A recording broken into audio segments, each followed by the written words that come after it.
Going live.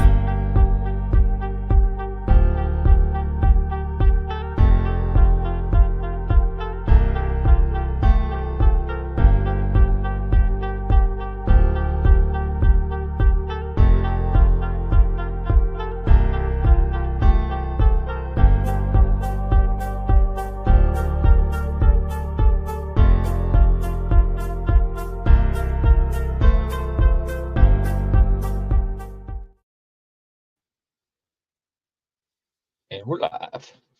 And we're live. That was like our first two podcasts, but just to get going, get our Russian bots to get filed in. Yes. Why don't you give us a quick update here, Book, before we get our official? Yeah, what is the latest? You and I have been going back and forth here. You have quite the matchup to try and get into the championship game. So why don't you give our 15 and growing fine people of Twitter just a rundown of what we're looking at right now? Absolutely. So as you may or may not know, we are a college or a campus to Canton fantasy football podcast. We also, I primarily love college football. Kevin knows a heck of a lot more about NFL, and both of our knowledge kind of comes together, and we like to banter. So I am in the Fantrax NCAA semifinals in our money league. If I win this, it's a guaranteed pot of like a little bit of money, but just enough to pay my league dues next year. But it does put me in the running for the championship, which puts me in the running for potentially like some podcast equipment that is not as haggard as what we currently have. So all that being said, I have 272 points. The guy I'm going against has 273 points. So and there's decimals there. So there's 1.5 point difference between us.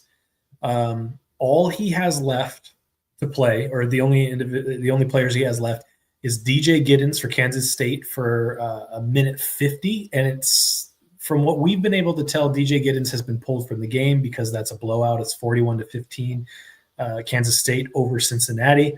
And then the only other individual he's got is Kyron Lacey, which actually that game has now gone final. So LSU beat Vandy 24-17. So literally 2 minutes left. DJ Giddens, actually it's now 43 seconds. So I'm down a point and a half with 43 seconds to go. Who I've got Cam Coleman, and Keandre Lambert-Smith, who has gone to overtime for Auburn against Texas A&M. But I also have Zachariah Branch and Woody Marks, who's playing UCLA, and they're only in the second quarter. So I'm feeling pretty confident. But earlier today, I was up by like 100 points. And so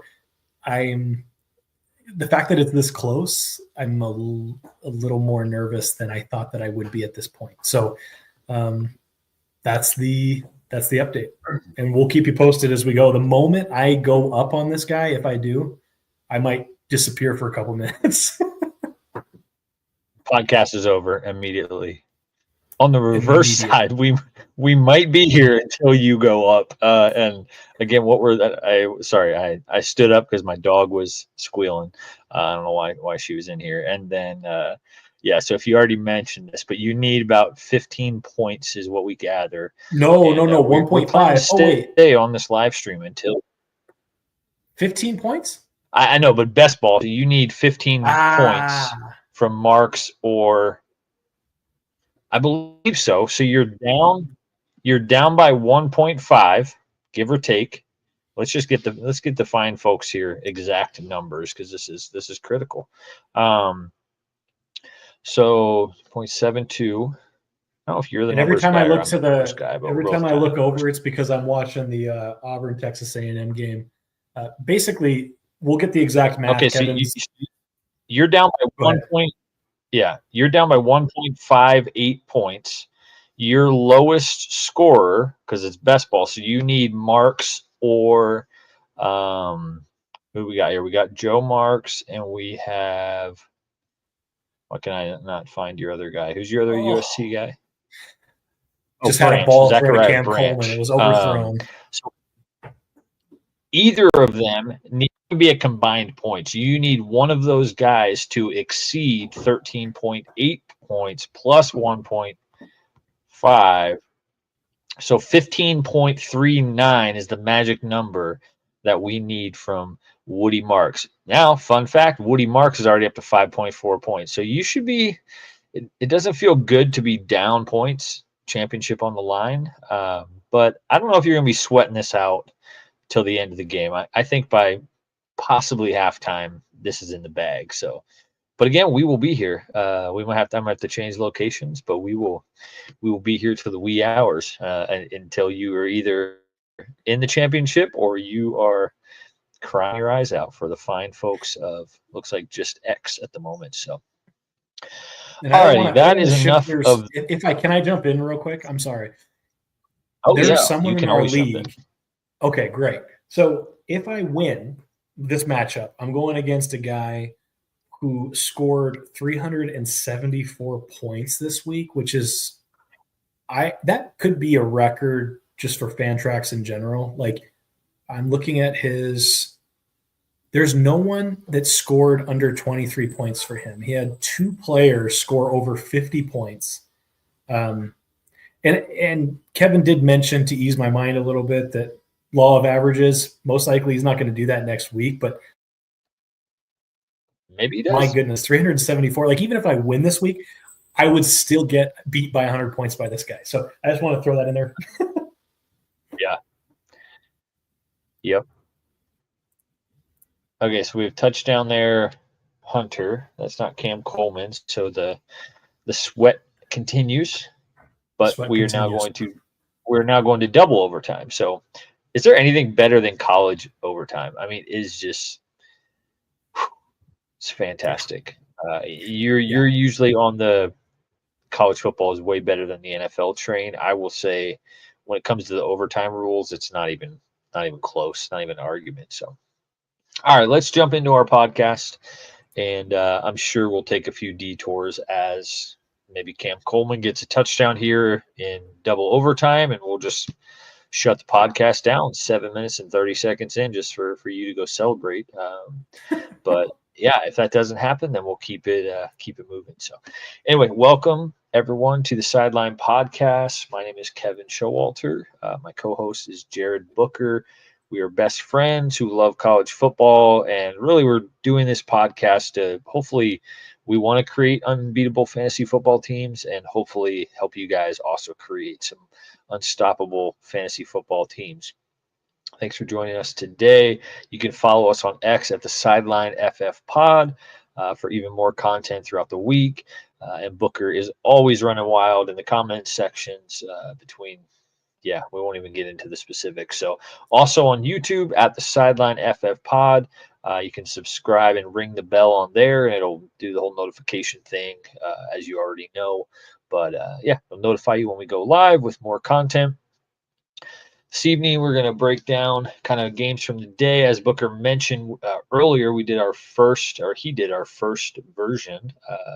If you enjoyed that live stream, I know me and my kids were enjoying the live stream, but I was, because I had all my kids today, I was not able to jump on there. But we were definitely enjoying watching you break down the early game. So good job.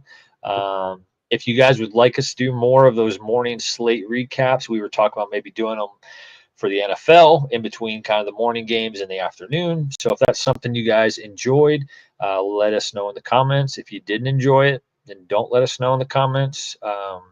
But the internet is undefeated, so I'm sure if they didn't enjoy it, then they'll let us know. So no, you did a great job, Book.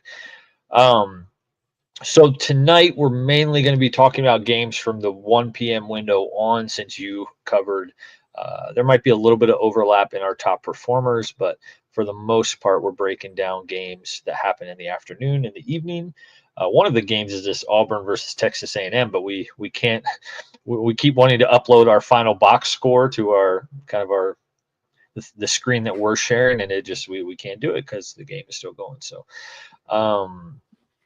Okay, so without further ado, if it's not your first time, we like to start each podcast with some trivia, anywhere from 1912 Leatherhead football to last week. I think he asked me the easiest question.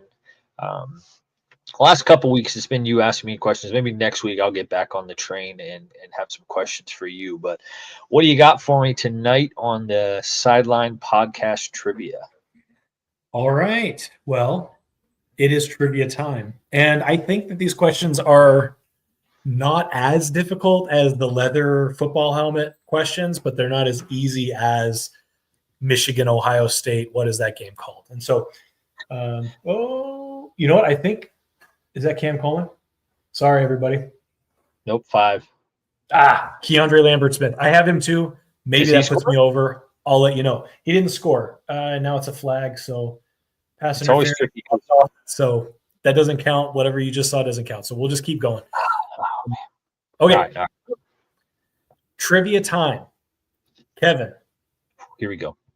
After their win against Wisconsin, Nebraska is bowl eligible. When was the last time the Huskers were bowl eligible? Was it A, 2001, B, 1999, C, 2012, or D, 2016? This is a good one. I don't think it's 2016. What did you say there? Can you tell that I'm proud of this question? Yeah, I think you are. You really love your Huskers. I don't think it's 2016 because I know that they've been on a bit of a schneid. I don't think it's 99. So I'm like, is it 2001 or is it 2012? Is where I'm down to. And actually, before you choose, if there's anybody, does anyone have any guesses? If there's a live human watching this right now, do you have any guesses? If you want to throw it in the chat, you can help Kevin out.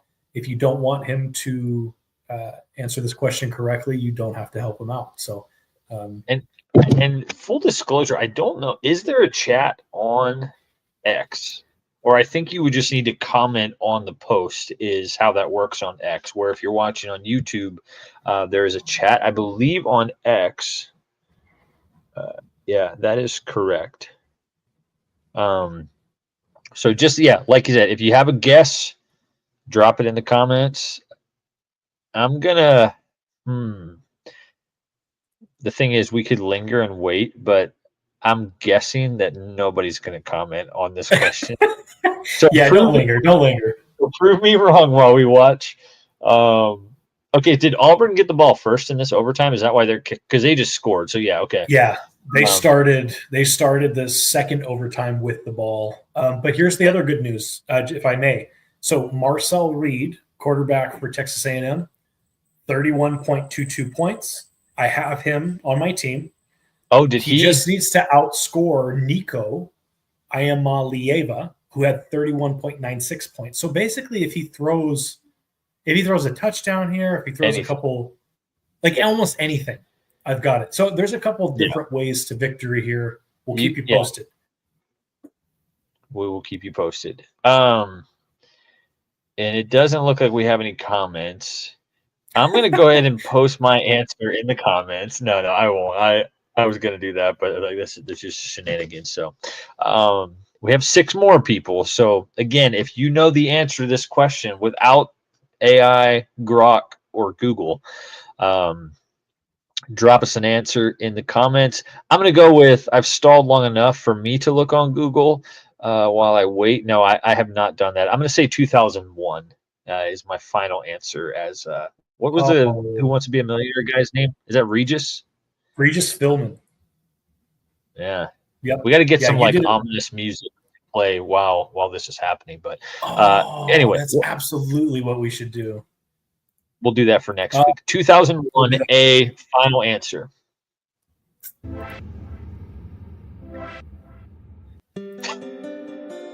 Here we go. This is perfect. I think this is pretty ominous, isn't it? So, Kevin, the answer is actually D, 2016. Who was even on that team? I guess So the bowl one that you eligible said it was is not. like a low. It actually. Let's cut that music. It's kind of loud, I think. Or can you lower the? Oh yeah, that's nice. I just That's lower the nice. volume because I think it's Nice. really pretty in the background. It is nice in the back. It was drowning. Yeah.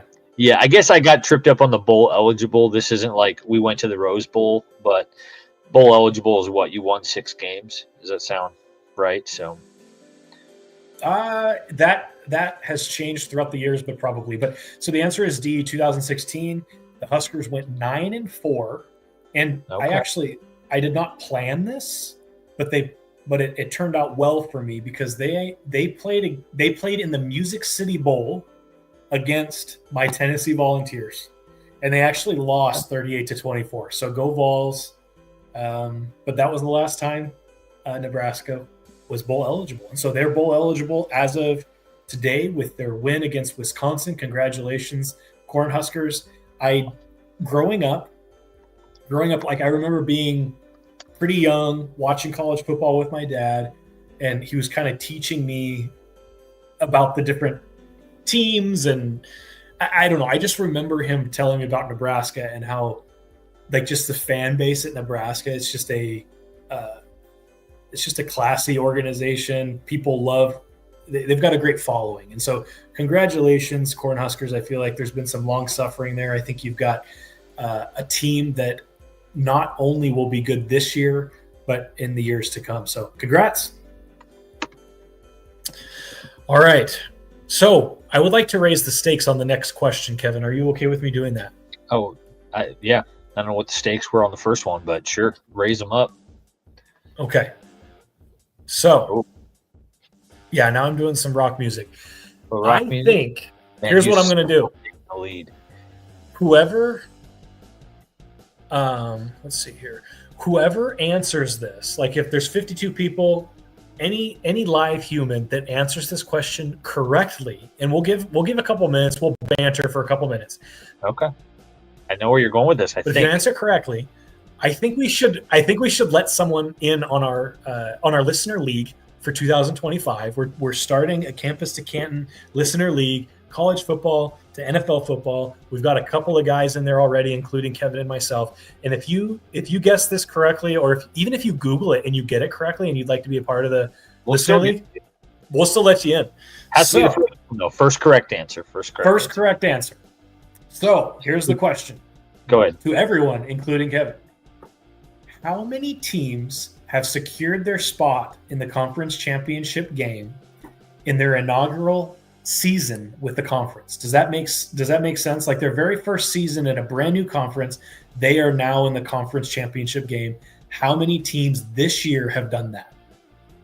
And so let's banter not their inaugural season this year, correct? Just all time.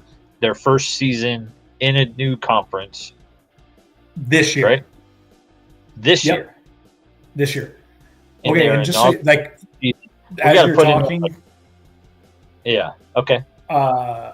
Texas A&M is about to try to kick a 42-yard field goal to tie it up with Auburn and send it to third overtime. But Reed did nothing on that drive. Which just makes sense. Back to this question. So, are you able to edit this on the fly, or it needs to be like how many teams in 2024 this season? Yeah, the wording is all jacked up. So this year we have many teams who are in brand new conferences. How many of those teams who are in brand new conferences are now have now secured their spot in the conference championship? Yep. In their inaugural. A2, okay. Exactly. A2, B4, C3, or D0. And I think we should probably give it another minute if there's anybody who wants to throw in their answer and get in on this. I'm gonna have to talk through this one a little bit. But again, if you know the answer, you're Googling the answer, leave us a comment on the Sideline FF pod. Our live stream channel is going right now. Leave a comment on there of your answer. If it's correct, and you're the first one, we will give you a spot in the listener league. So I'm going to give you a little cheat sheet. I'm not going to go Google, but I'm going to try and talk this through. So 2, 4, 3. It's not 0 because there's a lot of teams. There's just so many new teams in conferences that I just can't believe it's 0. Like a Texas but secured their spot. Who is like 100% secured their spot already is interesting. Mm-hmm. So maybe you're already tricking me with that, where it's like, because like for instance, Texas is probably winning and close to securing a spot in the SEC title game. Now they could have is it the Red River Shootout next weekend? So their SEC schedule could be done. That is yes to that next weekend. Okay, so I'm going to say Texas. I think so. I'm pretty sure. But Texas. It doesn't matter if it is because Oklahoma is also in the SEC, so it's still an SEC game. No. It's Texas A&M. Texas A&M, not the Red River Shootout. Okay, so it's still. I think you're tricking me here with these words. I think it might be 0 because I don't think anybody has secured 100% a spot in the championship game. Because like in fantasy football, the weeks are almost over, but we have a whole other week. But I want to go with like an A. That's kind of where I'm leaning. But I feel like it's a A2 or a D0. Who's in the Big Ten? We don't have anyone who's commented yet in order to even help you yet. But just as a reminder, if you know the answer or have Googled it, throw it in the chat. If you're correct, we're going to send you an invite to our listener league next year. And let me just say that we're a ton of fun to play fantasy football with. So that's right. So let's just banter for a little bit. Let me think on this for a little bit longer. What's your score? So your score in your game is still 0. What's Woody Marks up to? Do we know that? Woody Marks is up to 6.4. But that game is a little bit, it's kind of a snooze fest. Snooze fest, but that's a close game. He's gonna.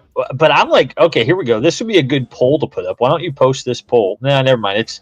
The poll might not make sense on the internet, but I am interested here on your thoughts. Do you think is it going to be Marcel Reed, who you traded for right before the deadline? He needs 2 points to win this outright for you, or is it going to be Woody Marks, or is it going to be Zachariah Branch, who currently has no catches? We talked about this before the podcast. Both Marks and I think Woody Marks has only scored under the amount you need one time this year in like week 3. So that was my safe bet before this started. But I'm kind of leaning, man, that Marcel Reed is too good when this game could go to 6 overtimes, and all he needs is like just some positive yards. Like he just needs to run the ball. Yeah. Who do you think? Who would you put your money on right now of those 3 guys? Who's going to take you over the top? All right, so it's 4th overtime. I actually think it's going to be decided in this Texas A&M Auburn game between Marcel Reed. So I'm narrowing it down and then I'll give you an answer. So it's going to be 4th overtime. Just when I first moved to this city that we live in right now, or that I live in, I remember watching Texas A&M and LSU play in like 7 or 8 overtimes and score 72 points or something like that. Texas A&M is now in a 4 overtime game. Not 7 overtimes, obviously, but that's a good amount of overtime. So 41-41, 4th overtime. I have Cam Coleman, Marcel Reed, and Keandre Lambert-Smith. Basically, all I need is for one of those guys to have one play of 10 yards or more, and I win my semifinal for fantasy football and college fan tracks. Gosh, it could happen at any minute, and I'm pretty excited if it does, because then I win enough to pay my league dues. Yeah, there you go. One thing that's interesting I think it just happened. Give me a second here. Coleman? Yep. That'd be Coleman, Keandre Lambert-Smith. He just scored a touchdown. I think that puts him. Let's see. They called it. I think that's going to put them over because, yep, if As that long is as a the call touchdown, stands. I just went ahead. Oh my gosh! All right, I think And we've now been holding. it's always funny because Fantrax is a little behind the eight ball on the updating scoring. One thing of note here. So on our little StreamYard, we see 54 viewers, almost like it's current live time.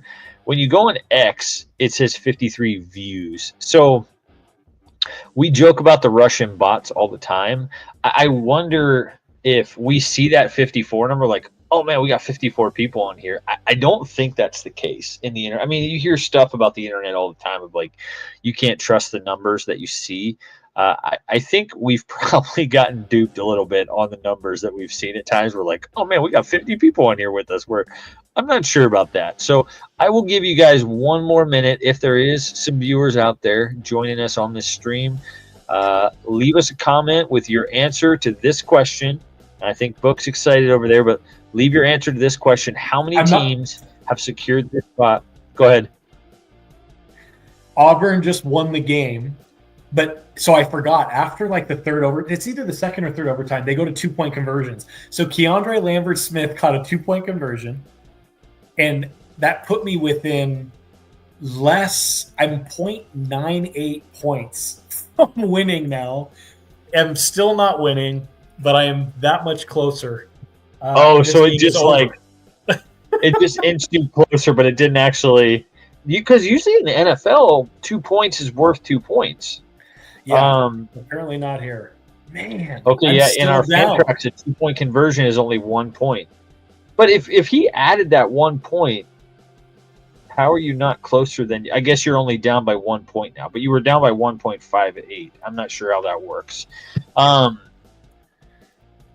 All right, I'm going to go ahead and switch mine to the USC. Is that on NBC Peacock? Is that right? I think so. And then I think we should probably just answer. I don't think we're going to get any answers on this. I think we should keep rolling. Hey man, with the trivia question. You're like, I won my league. Let's get this thing over with. Okay, my final answer is A, 2.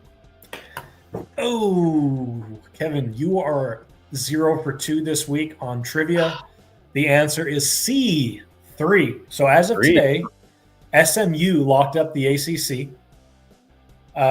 Texas is in the SEC championship, and then Oregon's in the Big Ten championship. So we have 3 brand new, as far as into their conference teams in their conference championship game as of today. So locked, guaranteed, locked, according to the internet, which for whatever that's worth.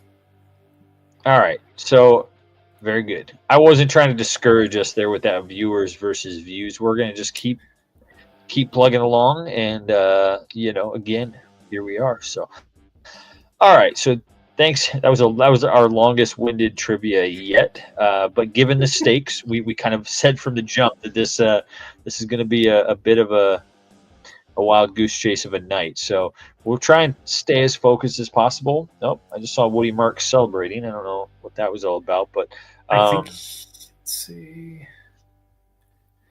Yeah, he's still not in a place where he's putting me above. So we'll keep rolling.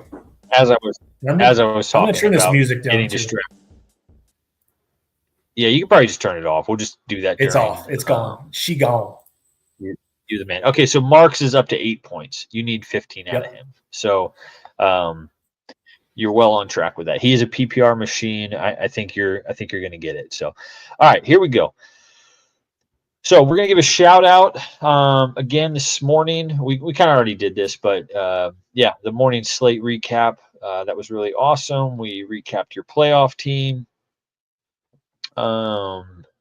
Let's skip over the comment. So let's briefly. Never mind. We'll talk Cam Coleman when we recap the Auburn game. I think that will be a better time to do that. So let's get started here with our game recaps. Again, these are games from the 1 p.m. window and beyond. And we're gonna start off with Penn State versus Minnesota.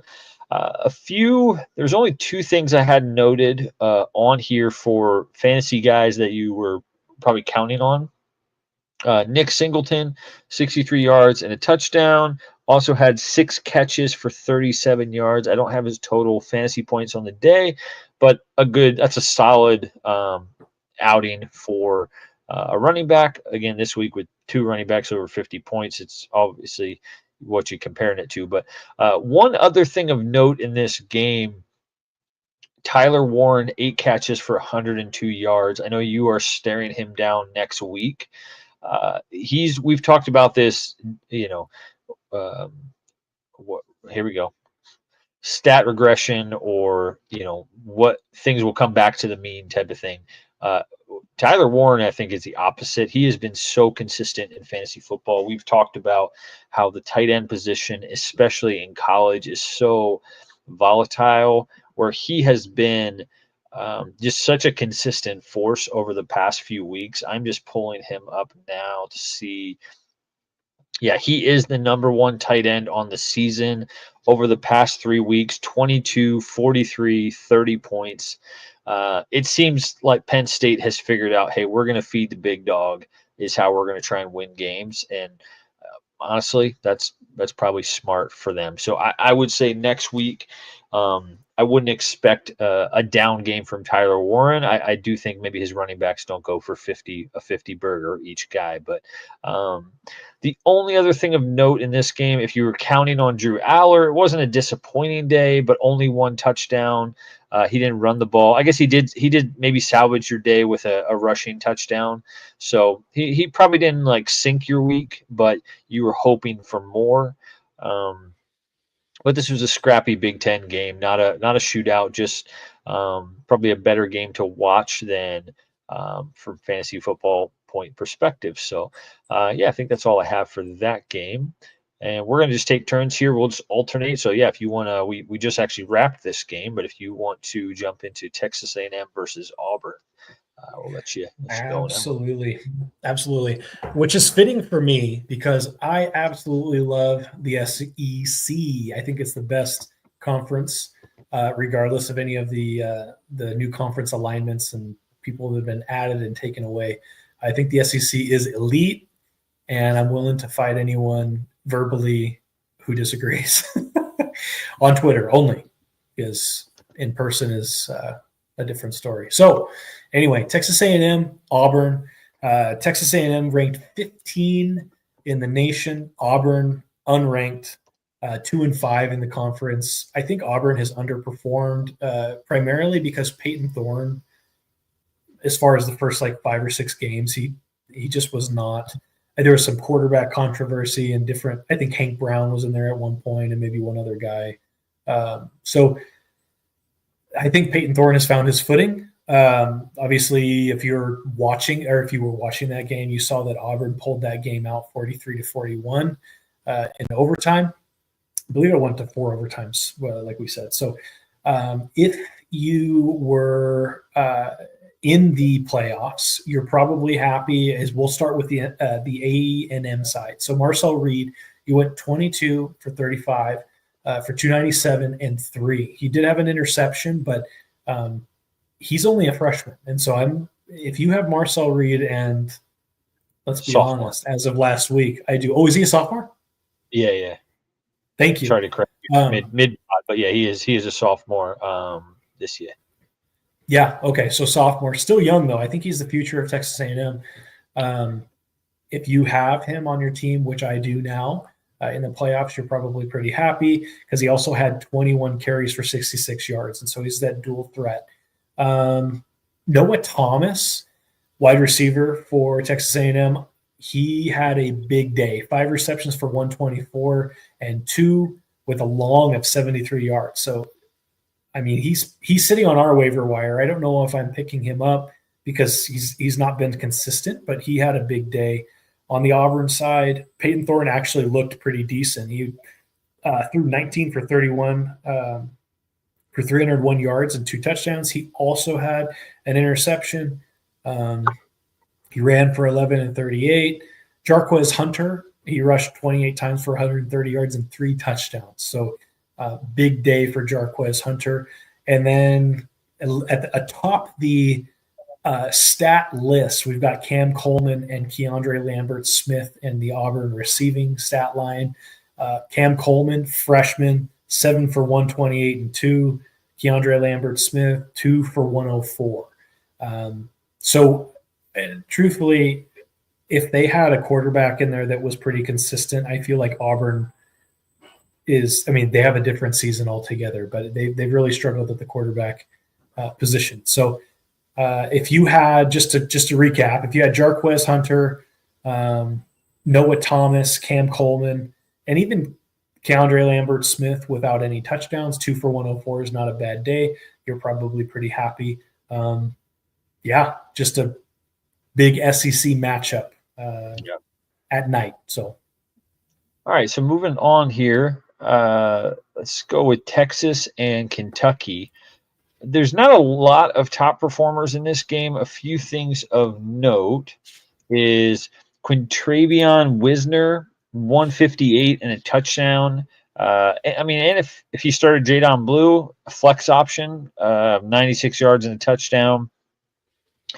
Neither of those guys really contributed through the air. Ewers, 2 touchdowns, 191 yards. The big standout was on our waiver wire earlier in the season. He's been kind of spotty. He hasn't been, again, the tight end position is kind of volatile. But Gunnar Helm, 5 for 51 and 2 touchdowns. The biggest thing that stands out on this, more than a fantasy football perspective, especially in a day where so many teams lost, so many contenders lost, and I'm not a Texas fan, so this is going to sound like I'm a Texas fan, but to come in here and handle business against a Kentucky team that took Georgia to the brink, that has looked good, is just one of those scrappy SEC teams. I think it was a good sign for Texas. We talked about last week. Just they seem to be peaking at the right time, and they might not get in as the SEC champion, but I wouldn't want to see them as a 5 seed. But I guess are they currently leading the SEC? I say that, but they actually will be in the SEC championship game. I think they. I'm pretty sure they are. Yeah, right now they're staring down a rematch with Georgia. Neutral field. That'll be interesting. So Georgia has a real shot. I would say it's still all the buzz of people saying, and this is a rabbit trail, but all the buzz on will Georgia make the playoffs?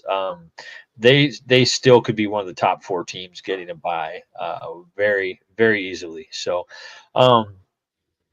that's all I have for that. Just impressive for Texas to handle business. They're a good team. Good teams beat up on not very good teams, and that is clearly not the case in some of these other games. So, that's all I got.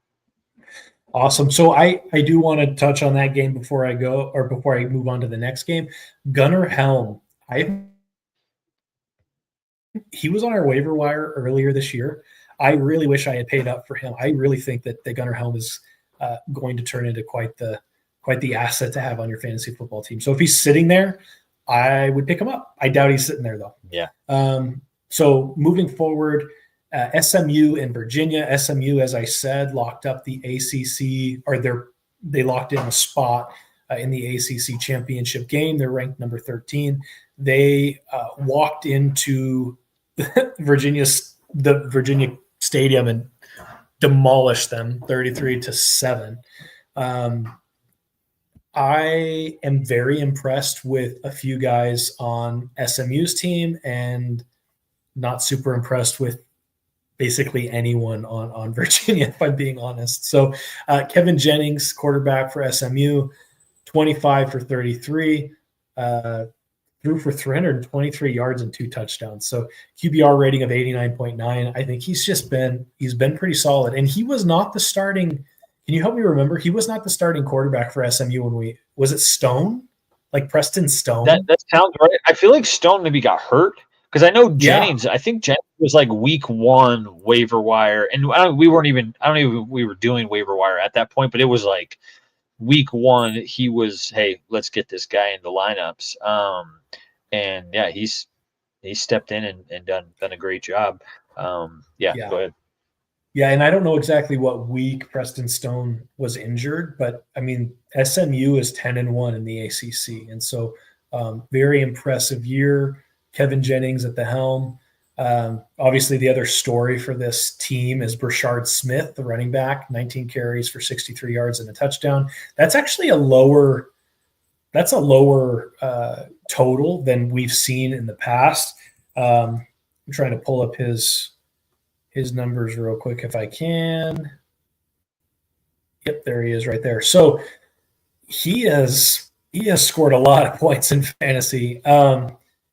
He had 12.3 points today, but last week he had 25. Before that, he had 40. And so he has been one of the top running backs in the ACC and SMU. He's been a big part of SMU's success. And so, very impressed with him.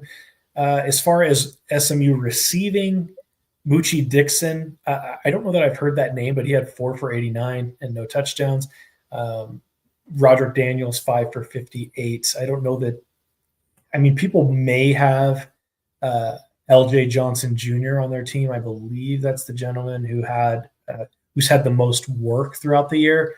But these other guys may or may not be on your waiver wire, but I would not rush to pick them up based on today. So, and as I said with Virginia, I don't know that. I mean, Anthony Calandria, the quarterback, it was 18 for 27 and 108 and one touchdown. So, Virginia, it's just not your year, and that's okay.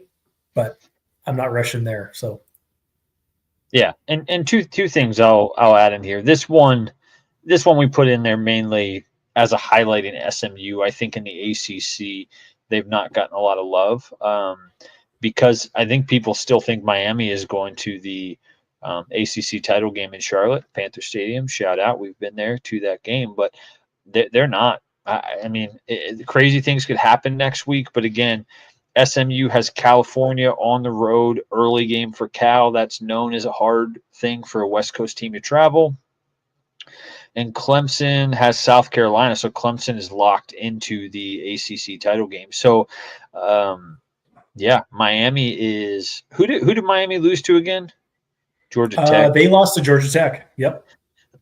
I guess there'd be some kind of maybe there's some sort of tiebreak where they could overtake Clemson, but I mean I just don't see it. I don't think it's going to happen. And correct me if I'm wrong, internet, but it looks like we got SMU Clemson, and it's going to be whether or not the committee thinks Miami is playoff worthy. So the other question I had for you on that is, and we won't go into a full who wins game. Sorry, I'm going to get a glass of water. I'm choking up over here. If you need to go get water, I can hold it down over here until you get back. You're good. I'm good for now. Is SMU a legit contender in the ACC and in the playoff? So the two-part question: do you think that they can take down Clemson in the title game? I'll let you answer that one. No, I do not, sir. I mean, Clemson, I think overall has.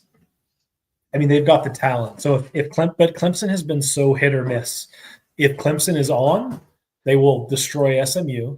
I think SMU has been fairly consistent, but they're consistent at not as high of a level as what Clemson is able to operate at. So it really, in that game, more than many of the games, it depends on who shows up that day as far as what caliber, like how well people are performing. So I think Clemson takes that game most of the time. Yeah, I'd agree with that. Again, that's going to be pretty much a home game for Clemson. I'm sure SMU fans will be hyped and travel, but that's just a couple hours from Charlotte. So I would imagine that Clemson takes over that stadium.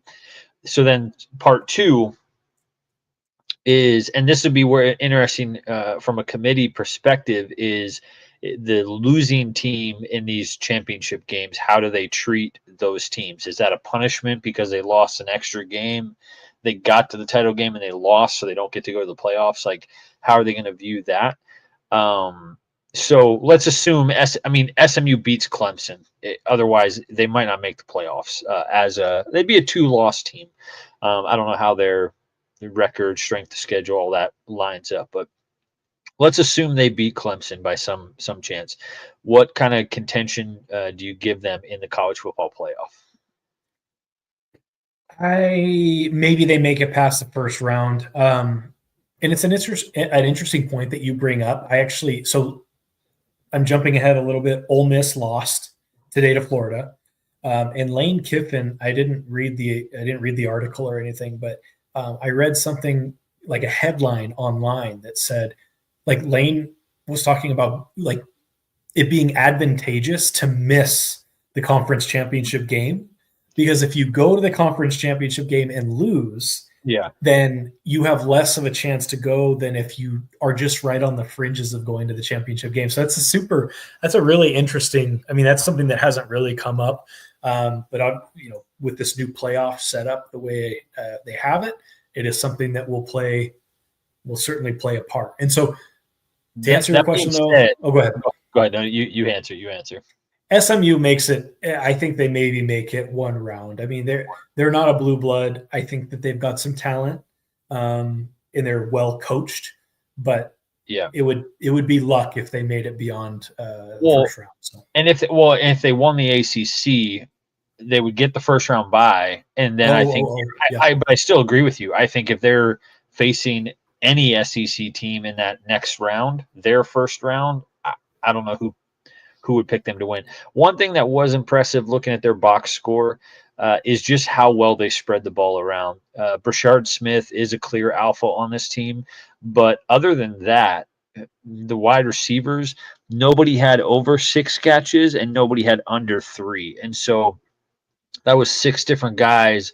So that, to me, with a mobile quarterback, with an ability to run the ball, but again, against an SEC team, I don't see it either. We'll move along from that one. Probably the upset of the day, and this, let me see here. So BYU made it interesting late, but never really had a chance in this game. Obviously they had a chance because they maybe, but the score doesn't seem as close as what the game actually was. Arizona State came out to, I think, a 21-0 lead. Won the game 28-23. One thing of note is we had 3 of these Arizona State guys in our top 10 rankings. Sam Levitt, that was a miss. He didn't have quite as good of a game as we had thought would be possible. An interception, a touchdown, had some rushing yards. I thought he might put up. I thought this would get a little more of a shootout. Not quite that much of a shootout, but where we did hit a slam dunk on was Cam Scatterbo. I know you're pretty high on him a couple of weeks ago, and in general, you might be facing him next week, but 147 yards, 3 touchdowns, also offers some PPR value, 3 catches for 12. And then Jordan Tyson, probably our waiver wire hit of the year was Jordan Tyson, was available in our league. And I actually heard on the Campus of Canton podcast, and shout out to those guys. They are the OGs, but he kind of had a breakout as a freshman, and then he got injured. But they were talking about how the last 3 games of that year he had like just some massive games. So go back and listen to that audio. But that, to me, I'm like, oh, okay, this is sort of a surprise for him, but not really. Like, it just was a surprise that people didn't have him on their team. So we did put him on our waivers earlier this year, and he's a top 10 wide receiver, and it continues to be. I think their take was the one guy on there was talking about how could it be a top 3 wide receiver in fantasy football next year behind Ryan Williams and Jeremiah Smith. I thought that was bold. They were calling it spicy or no spicy, but it's definitely a bold take. But he's that good. I think he's been that good this year. I mean, if you're a top 10 receiver this year, why couldn't you be a top 5 receiver? I mean, it's not. There's just a jump that needs to be made there. So a little bit of, just a letdown game for BYU. They just didn't quite show up on the road. I believe Arizona State is a pretty hostile environment, at least with that spear throw from their devil before the game. I mean, I bet they said these Mormons, shaking in their boots, but yeah, just kind of a down day for Retzlaff. I know people have been counting on him, but 2 interceptions. LJ Martin, he's on my team, no touchdowns. He's been pretty consistent as of late. It seems like other than last tier, just butchered that name, but other than him, it's kind of a down. There it is. Let me get my eyes checked or something, just small. Yeah, 5 for 100, no touchdowns. But other than that, kind of a down day for the BYU offense. So without further ado, this is the one you hinted at this in the recap earlier this morning. You had your Jayhawks. You still have your Jayhawks hat on, which you want to tell the fine folks. Again, I don't even know if we have anybody listening to this, but you want to give us the story of that hat, how you get the hat. Are we current on our hats, or do I owe you a hat? I don't remember. I think I might owe you a UConn hat. I think I might owe you a hat. So we have, we've been friends. Oh yeah, because I think I got you a UConn the year before, and then I think that's right. But go ahead. Is that your passive aggressive way of telling me I need to send you a hat? Yeah. I'll jump online. I'll be right back. Okay. So each year for the past decade, we have Kevin and I. We like following all sports, mainly football, but when March Madness rolls around, we fill out a bracket and we go head to head. Oh, there we go. I'm sure that's happening. That was the worst. That Baylor hat was the worst of all of the hats. I'm so glad I lost. The gold sweep, buddy. It's like gold sparkles. Yeah, that's a rough hat. It's sitting in my closet collecting dust. Anyway, go ahead. Yeah. So the winner of the bracket for March Madness, I should word it this way. The loser of our March Madness bracket has to buy the winner the championship hat. And so I've got my Kansas hat on from looks like 2022. When was that Baylor hat? Yeah, we've been doing it for a while. This is 2021. We kind of had it. Yeah, it's been on or off, but as of late, we've been pretty consistent with it. But yeah, just a fun little. But yeah, anyway, you got your Jayhawks hat. Why don't you get us going here with Buffs versus Jayhawks? let it all out, man. Let us know how you really feel about Deion Sanders. Yeah, and the boys. Okay. Well, so let's just talk about the Colorado Buffaloes for a second. I'm gonna change the ticker down at the bottom to something a little more perfect. Christmas came early. I have been watching college football for as long as I can remember, and I appreciate anyone who's willing to put in the work. My dad always told me, be an animal on the field, but a gentleman off the field. Keep your mouth shut, play hard. Colorado with the DJ in the locker room, I just they're the opposite of everything that I kind of stand for, and it's fine. Some people would say Deion Sanders is a old school coach, whatever. I just like focusing on football. And at the end of the day, I'm sitting here in my living room. I'm not playing college football. I'm not coaching college football. So, and I've got 54 people, half of which are probably Russian bots watching me talk about this right now. So, or listening to me. So I know I have almost zero say, but my personal, and we are each entitled to our personal belief, our opinion. I just don't appreciate the way Colorado goes about playing the game. It's all about follows and attention and just flashiness. I just don't like that. I'm a little more old school. Maybe I'm 34 years old. Maybe I'm just an old man. So at the end of the day, I called it actually. There was a post on X, who's going to upset who this weekend. And I just take any opportunity I can to guess that the Colorado Buffaloes are going to lose to an underdog. And today it happened. So, gosh, I just want to sit in that. Final score, 37-21. Colorado, 16 ranked. They were 8-2. They are now 8-3, and by our math, it would take quite a bit for them to make the Big 12 championship. Which, yeah, I can't. I'm sorry. I know that I'm rambling. You wrote in the notes though that I could just go off, so I'm going on. Yeah. In the post game press conference, Deion Sanders says that we held our future in our hands and we let it go, and it's like that seems like so Deion to me, like where if you hadn't lost the game, there's no way that anyone could beat you. No, Kansas outplayed you. Kansas has beaten 3 top 25 teams in the past 3 weeks, and truthfully, you're out of those 3 teams, I would say you're the least impressive out of the week, and so or out of those games. And so, without further ado, I'll talk a little bit about the game itself. Devin Neal, 4 touchdowns. He ran all over the Colorado Buffaloes. 37 carries for 200. Oh yeah, 4 touchdowns total. He ran the ball for 37 and 207 and 3, but he also caught the ball 4 times for 80 yards and 1.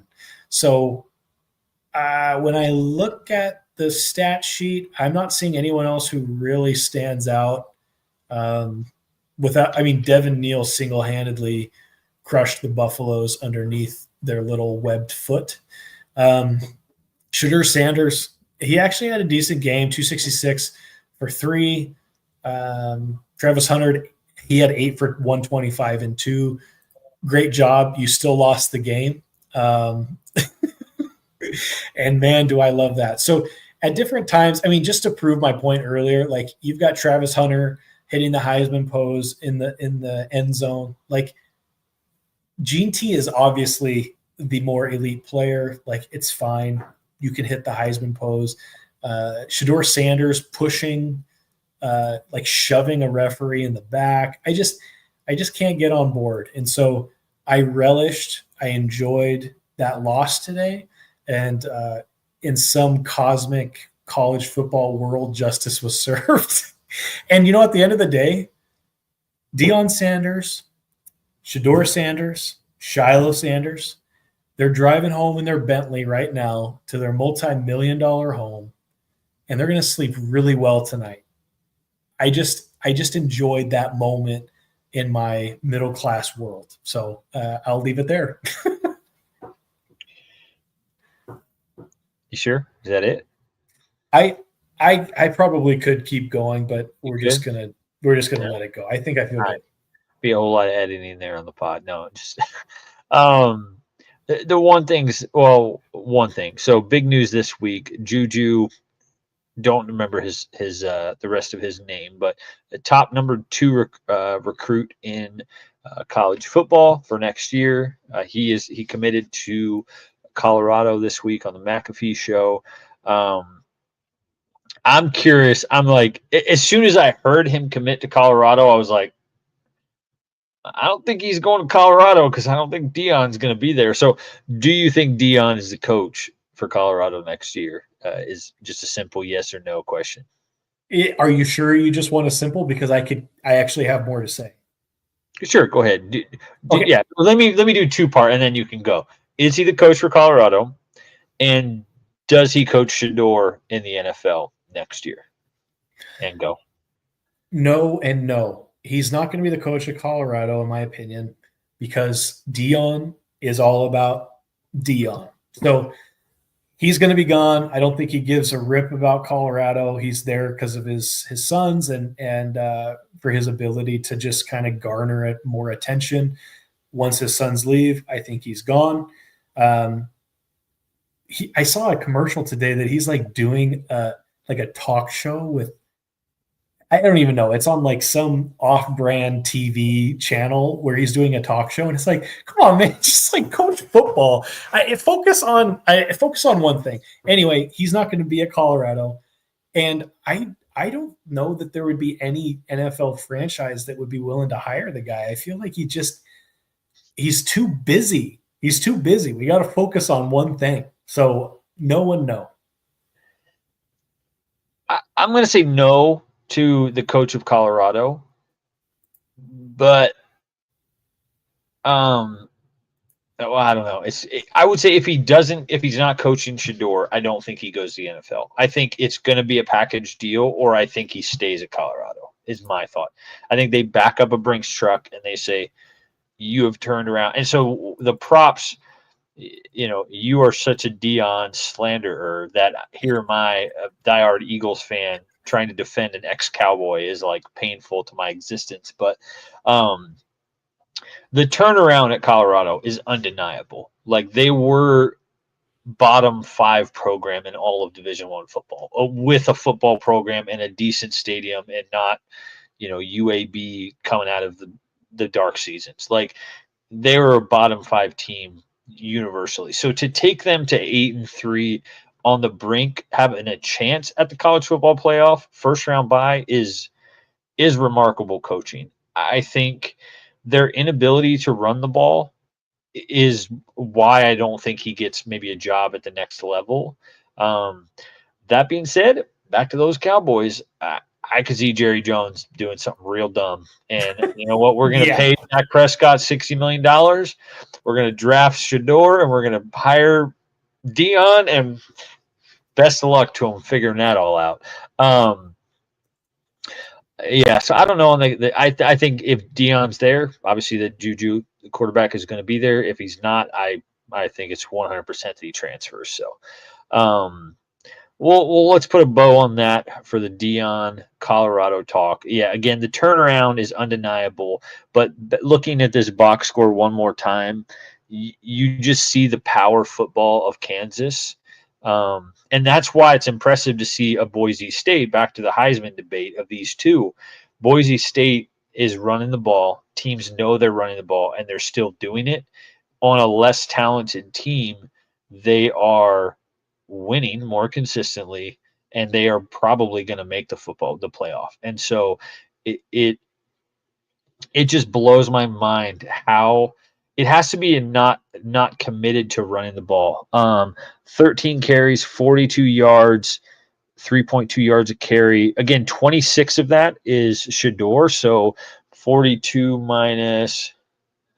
Let me see what these running backs. Come on here, phone.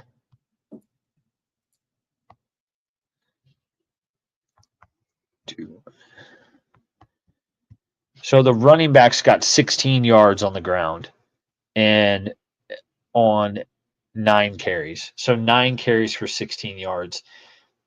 That's just, I mean, you can't do that. You can't win football games that way. And so I don't care how good your quarterback is. If you want your quarterback to be really good, then run the ball and give him an option to, like, I think Shador at the next level, if it sounds horrendous, but if Dion is not his coach, I think he has a chance to be a top 5 quarterback in the league, because his accuracy, his decision making, you protect him and give him a run game, just a serviceable run game where he can use play action, RPO stuff. Like, he has all the skills of your 2024 prototypical quarterback. And so, yeah, I just hope that there's, we'll see. It's just going to be interesting to see how it all shakes out. So we'll put a bow on that. Let's keep it moving here. So, update on your fantasy football team. Where are we at? We're still losing. Still losing by 0.98 points. We're at halftime at the USC UCLA game, and so we still have a whole half for Zachariah Branch or Woody Marks to do something. Yep. Well, you need Marks is at 9 points, and what do we need? We need 15.39, I believe it was, or 5.9, something like that. So, and that's right now you are down by exactly 1 point, right? You're down by 9.998. Yeah. 0.98. Yep. So you need 1 point more than. Oh, and was Lambert? Was he our? Oh no, it'd be Andrew Armstrong now. So you need 15.1 points to take this. So you need 6.1 for Woody Marks in the second half. Honestly, yeah, you got that, man. As long as he stays healthy, and I think there's a chance Zachariah can also get you a big touchdown. Now he would need, again, he needs another 14 points on top of his current to make that work. Let's do one quick rabbit trail just because we didn't cover it, and I don't think we will. It's a little personal, near and dear to my heart. Miller Moss, I was expecting to trade him for a haul, and honestly, there's several trades that pretty much I had Carson Beck and Miller Moss before this year, and I was like committed to keeping Miller Moss. I was like, this guy. I drank the Kool-Aid of the Holiday Bowl last year of 6 touchdowns, Lincoln Riley, Heisman, and yeah, he just got benched, and I'm guessing he transfers somewhere else. So I'm not going to trade him. I'm not going to drop him. I do have Jaden Mayava. So yeah, just what are your thoughts on those two long term? What should I do with Miller Moss with the disappointment this year? What are your thoughts on Moss, Mayava, and then I've also heard Lincoln Riley. Is he going to take a job? The Bears, if they clean house, would they bring him in as offensive coordinator or head coach? Just the future of USC quarterbacks. I feel like in what I had so much hope before this season, I'm now like, man, I might not even be able to trade these guys for a ham sandwich. So, what are your thoughts on that? I think your time to trade Miller Moss was much earlier on. At this point, I would hold. I think that Maeva probably has won that job as far as I can see. So Miller Moss, I think he's a stud. I think he could probably start somewhere. I don't have it sitting in front of me, but there's got to be some good programs who are losing starting quarterbacks who could really use his services.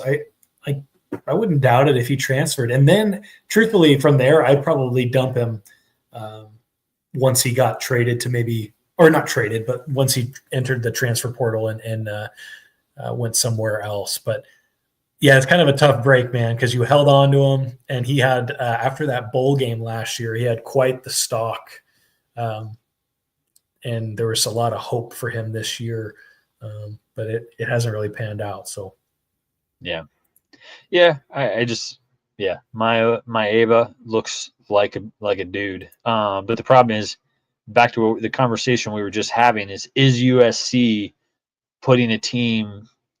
I think Oregon was built ready for the Big Ten. I think the Huskies, they didn't have the success this year, but as a program, they're built to stop the run the ball, recruit big people, and to compete in the Big Ten. USC, I don't know. USC, UCLA, they're probably wishing that they would have stayed in the Pac-4 or went to the Big 12. I think USC in the Big 12 is probably at the top of the board. They're probably competing. But I just think their offense and defensive line probably isn't good enough at those conferences. So, yeah, was it Miller Moss was bad? I mean, he had some good weeks this year, but I think in general, the team wasn't as successful. What number is Branch? I think he's 10. I think he just caught a pass. Okay. But that doesn't. He's got to score a good amount to overtake the next lowest score. Woody Marks is your guy on that. Woody Marks is my guy. Let's just keep him healthy and in there, and I think he'll plug away at it. So, okay, I'm wondering here since we're in this for the long haul here for the second half, I wonder if we just let you take the reins, and I go get reset up, and then we jump back into our top performers on the week, and then we wanted to end the show, which again we can't really preview your championship team unless you take the lead here. So, are you still good on time? And then also, I think I might hand the reins over to you, and I will jump back in here in a few minutes to keep this going. I'm still good on time, but I do need you to check the private chat because I have been sending out little SOSs to you. But you go ahead and get reset up. I can take over. Yeah. Until you get set up. I'll keep going here, and you can take care of what you got to take care of, and we'll recap a little bit more. Okay. So yeah.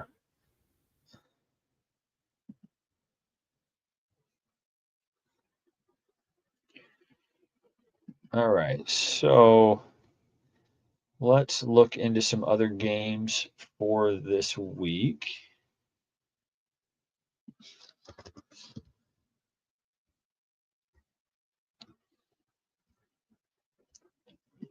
Give me 1 second here.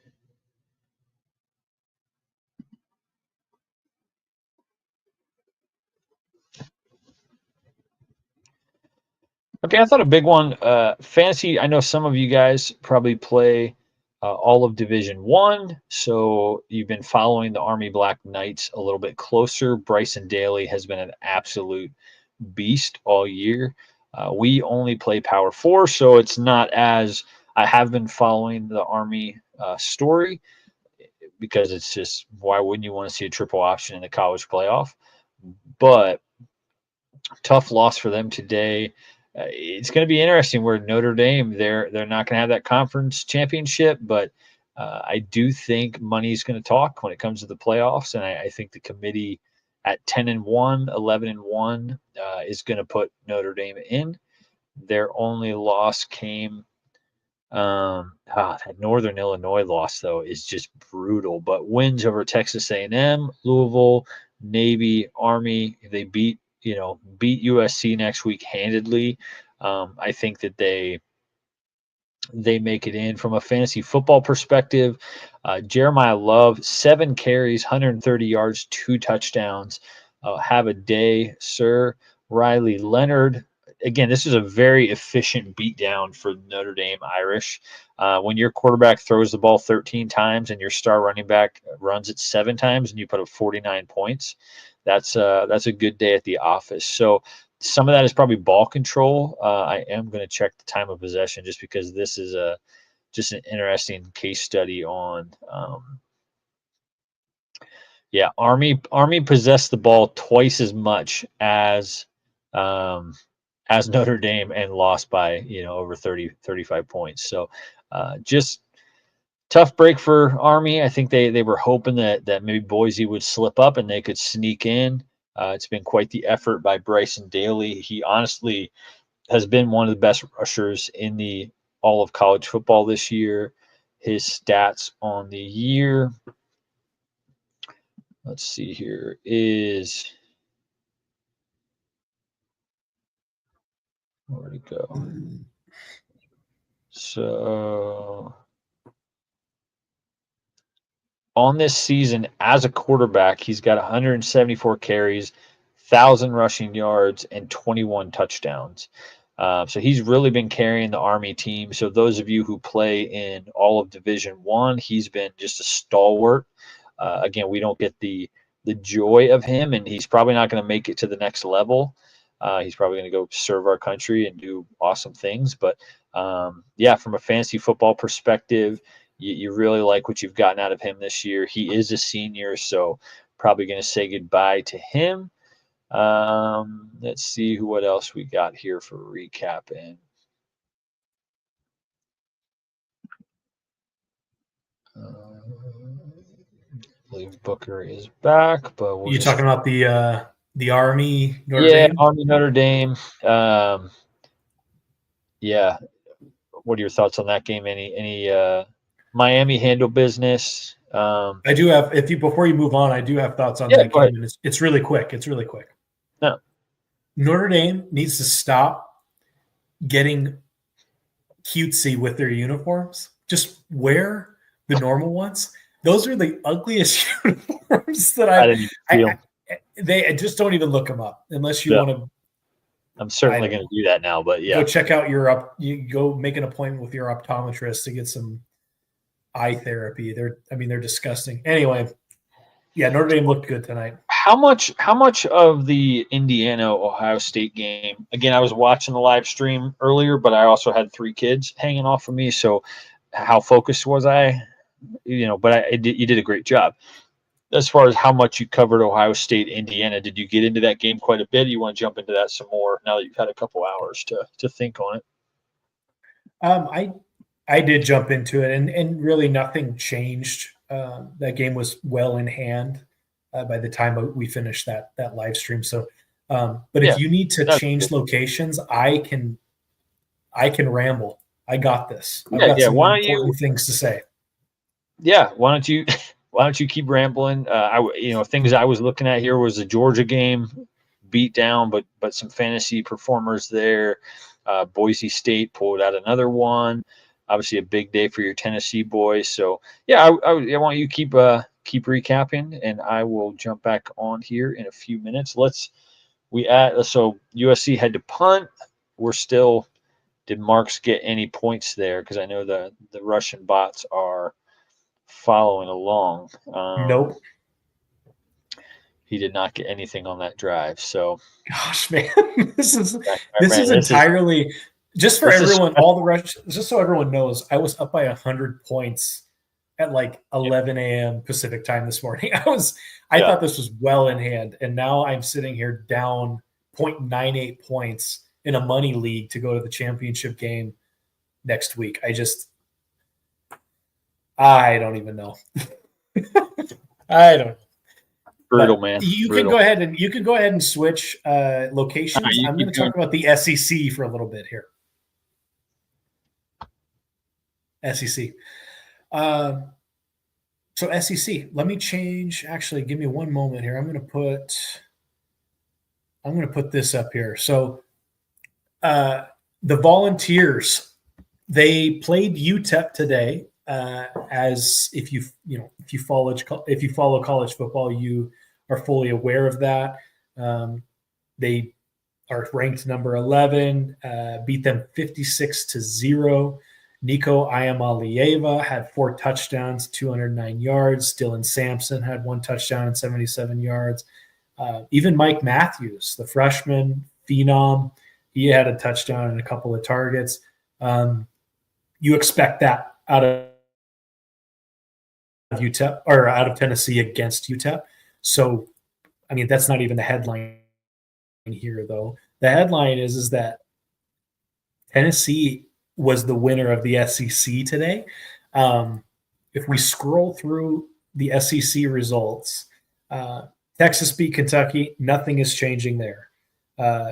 Oklahoma laid down the law against Alabama and Norman, 24-3. Jalen Milroe had 3 interceptions. Just not a good outing for the Crimson Tide. I think that people are, extra hard on them because they expect the same level of performance out of Kalen DeBoer that they got out of Nick Saban, and that's just not realistic. But it's Alabama, so the expectations are high.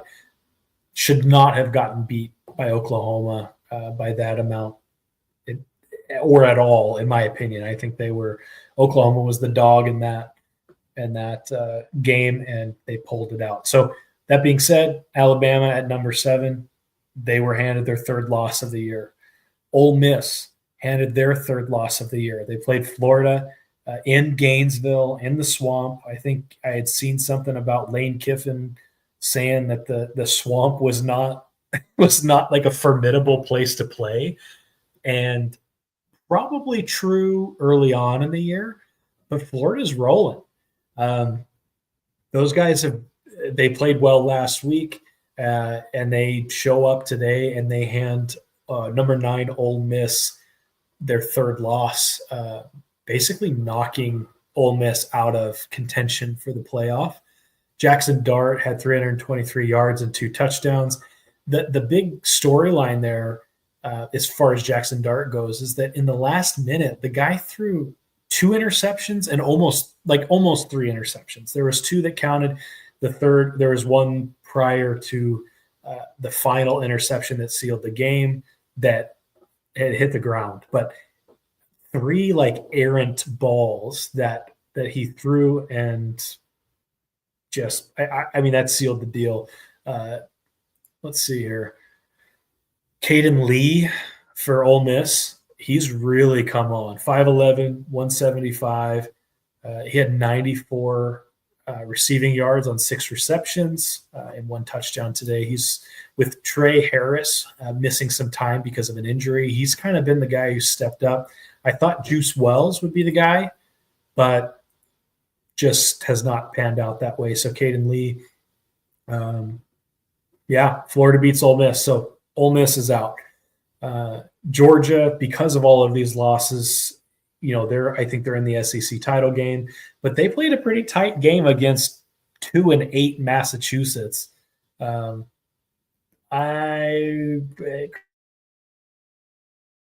Smart said they were not really there they didn't show up to play. I would agree with what he said. 59-21 seems like a blowout, but if you were following along during that game, you were not impressed with the Georgia Bulldogs. At the end of the first, they were tied 7-7. So I'm not sure what happened there. By the end of the game, though, Nate Frazier, 21 carries for 136 and 3. True freshman, running back. I think he's the future of the Georgia backfield. Carson Beck kind of redeemed himself. Again, it's against UMass, so like how much stock can we put into that? But 20 for 31 and 297 and 4 touchdowns. So great job there. Arian Smith, 3 receptions for 110 and 1. Obviously, the deep threat in that wide receiving core. So a good game for him. All that to be said, just to circle back. And Texas A&M. Texas A&M also lost to Auburn. So the SEC took some big blows today, as far as within the top 10. And Tennessee was on the outside looking in with the playoff committee after this week. I mean, I don't know where they're going to land, but with those losses in the SEC, I think Tennessee is in the playoffs. And so maybe I'm the only Tennessee fan here, and that's okay. But they played UTEP, so nothing super impressive there with the win. But there's a lot of losses that went their way today, and I think they're gonna beat Vanderbilt next week most likely, and be in the playoffs. So that is that. Moving on.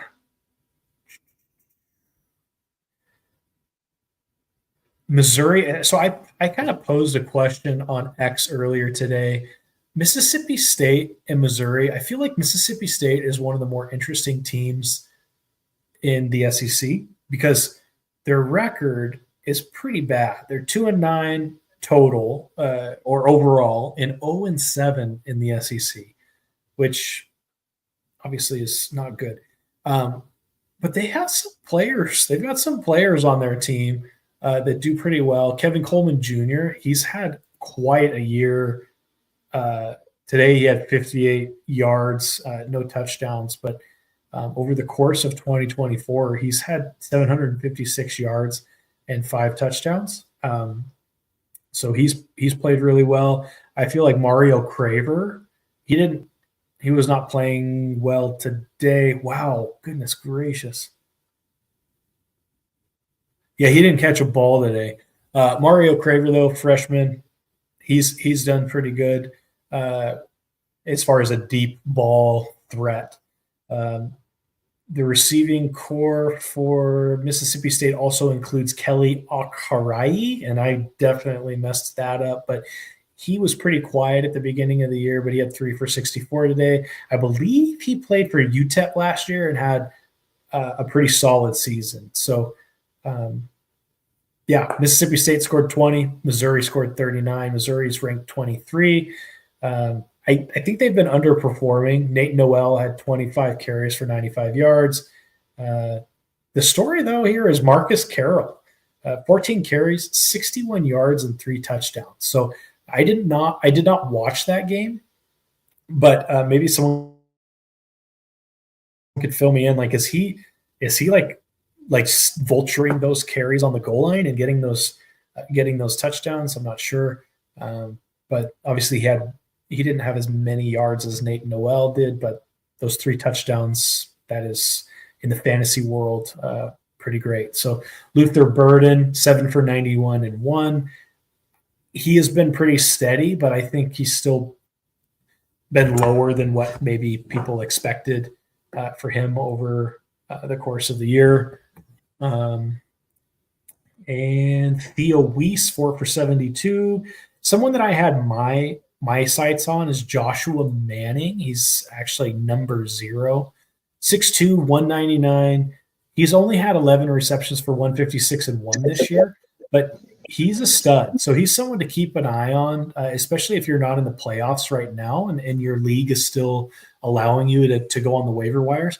I would potentially take a look at picking him up if you're looking for a flyer, someone who could give you some points next year.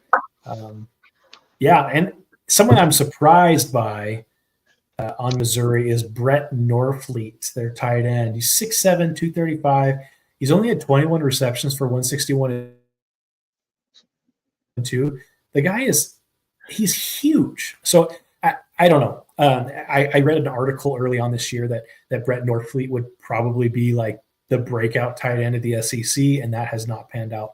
So I don't know. He's only a sophomore, so maybe he develops the rapport with the new quarterback coming in next year. So, but yeah, that's the little recap that I have of the SEC and why I think Tennessee is going to the playoff. Welcome back, Kevin. I should have known that you were talking Tennessee, all things balls, when I left you to your lonesome. Yeah, buddy. Is Woody Marks 0 or 4? He's number 4. Number 4. Okay. All right. Carry for Woody Marks. Here we go.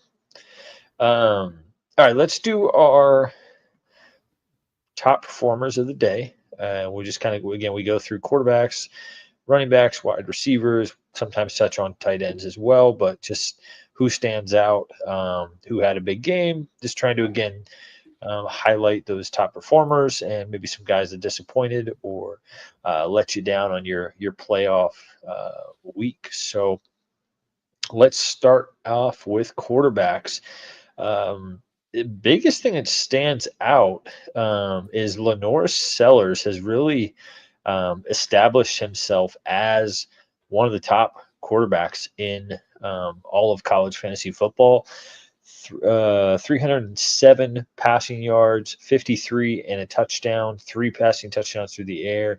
Just a great game, and it's not a one-hit wonder. He has been just performing as of late, and yeah, just showing that again, we've talked about it, but that dual threat nature of quarterbacks is huge. He's only quarterback 23 on the year, so he's not, that top 10 for the whole season, but as of late, he has really been producing for your team. So he, over the past 4 weeks, 36.36, 21 points, 41 points, 36 points. So just giving you top 5 quarterback numbers over the last month. And I think it continues next year with a good offensive minded coach. He is going to continue to produce, and definitely it's probably too late to trade for him, and he's known as a stud. The Kareem goggles, just love everything about him. So that really stands out to me. I posted earlier, but we apologize, Mr. Kyle McCord. You didn't make our top 10, in part because I was kind of disappointed. I put him in the top 10 a couple weeks ago and just complete dud of a week, but it's good to see him get back on track, especially when you need him most. In our fantasy football playoffs, that's huge. So if you had him in your lineup, you were quite thrilled. How about for you? What quarterbacks are standing out in that top, 10 to 15 range? So I have 3 quarterbacks that I want to highlight. I'm going to start with, and I probably should not start with him because I'm going to slaughter his name here, but the Rutgers quarterback, Athan Kaliakmanis. 36 attempts, 18 completions, 174 and 2 touchdowns, but he also had 2 rushing touchdowns and 84 yards rushing. So 34.3 or 35.36 points this week. I have Kyle Monangai, and as I was following him every time I thought that he was going to get a goal line carry, Athens started getting or kept taking those carries. So he had quite a day. Second, Behrin Morton for Texas Tech. He had, let's see here, 35 completions for 366 yards. And gosh, is that four? Yeah, 4 touchdowns. So Texas Tech, quite a game. He has not put up those kinds of numbers all year. Last week, he put up 11 against Colorado, but I guess maybe the Colorado defense was showing a little bit of muster. But against Oklahoma State today, he threw wild. Not sure I'm picking him up. Again, I'm not sure if either of these guys are available on your Fantrax League, Campus to Canton, or if they are available, I'm not rushing to pick them up. We're just highlighting guys that had great weeks. And finally, I'm just picking all 3 guys have hard names. So Oklahoma State, Maya Lewicki Smith. Was this his first start? It was his first start, I believe. This guy had 326 yards, 2 touchdowns, and he ran for 1. So last week he had minus 0.62 points. This week he had 27.34. And so they lost to Texas Tech, but considering this guy, he's rostered 1%. According to Fantrax, 0% of people started him. I am not sure I'm rushing to pick him up, but it's something to look at because I'm trying to remember the guy he's a senior. He's been in the league, or he's been in the NCAA for like 30 years or something. Who was starting before him? Alan Bowman. Alan Bowman. Alan Bowman. He's like 45 or 46 years old. And so I think he stepped aside. Maybe he was able to get his AARP membership and stepped aside. And so this guy steps in and he did pretty well. So yeah, those are the 3 I would highlight. Yeah, it's interesting you say you wouldn't pick him up. You in our league, and I'm guessing most leagues, only the playoff teams can pick guys up right now. So I need to make note of him as somebody that I'd like to target for either the off season or next year. I believe we won't have waivers run again in our league, and so I won't get a crack at him until the draft. But one thing I do, and again to our listeners out there, is I like to have a note on my phone, and if I hear like a top recruit or someone, I like put it in a note. And anytime I see a name pop up, I like to write it down because again, we're not going to draft until August. We're not going to have those free agents until next year. I have a list running of guys I'm targeting for next year. And so this guy's definitely going to get on that list because in that offense, we've gushed about the Big 12, like offensively, not as football teams, but as point scorers. And so, yeah, that's definitely a nice find there. I'd be again, you have the ability to pick him up. So I'd be curious if, looking at your roster, is there anybody you drop to take a young flyer on a young quarterback? Can I answer that before we move on? Sure. Yeah, go ahead. So, and I'd be interested in if anyone has an opinion on this. I have Eli Holstein for Pittsburgh. He's dropped off. I think his O-line is pretty hurt. So he's not done well, but he's a freshman. And in the first few weeks of the year, he put up like 40 points. So I'm not sure I'm dropping him. Nico Iamaleava with Tennessee, definitely not dropping him. Avery Johnson for Kansas State, sophomore, dual threat quarterback. I don't think I'm dropping him. DJ Lagway, definitely not dropping him. Kyle McCord is a senior. Jalen Milroe is a junior, but I think both of those guys are going to declare for the draft. Dante Moore for Oregon, sophomore, not dropping him. Garrett Nussmeier, junior, probably going in the NFL draft. And then Marcel Reed, sophomore for Texas A&M. So I guess I'm having some guys leave, which in that case I would probably pick him up, but I'm not dropping anyone right now. And to pick him up. I don't think you're dropping a quarterback. I think you took that as a nice opportunity to flex on how many good quarterbacks you have. So shout out to you. You're like, oh, this guy won't drop. This guy won't drop. This guy. Um, Meanwhile, I'm over Fair here enough. just I guess drowning. there's other people to drop. Yeah. So one other thing on I think he's Greek. I think he is of Greek descent. Our Rutgers quarterback. So on Athan, he is on my team. So I have a little vested interest in this guy. I just looked it up. He does have an extra year of eligibility next year, so he will come back as a fifth-year senior. So yeah, I've liked what I've seen out of him this year, and honestly, we've had some of the Rutgers wide receivers on our waiver wires, especially when Manan guy was out with injury. So I like him and his prospects next year. I don't know if they're ascending crazy levels for Rutgers, but I think he might get an opportunity to throw the ball a little bit more next season. And so, yeah, those are for the all hard name team. You did good. You did good. Okay, why don't you get us kicked off here with running backs? Who are the two or three guys that are really, really standing out, other than the 250 burgers at the top? Yeah, I mean, everyone knows Devin Neal, Taj Brooks. Yeah, absolutely had a wonderful, just had incredible days. So we don't have to talk about them. I think, and then Ollie Gordon also had a great day. I don't know that people were expecting him to have the day that he had. He went for 156 and 3.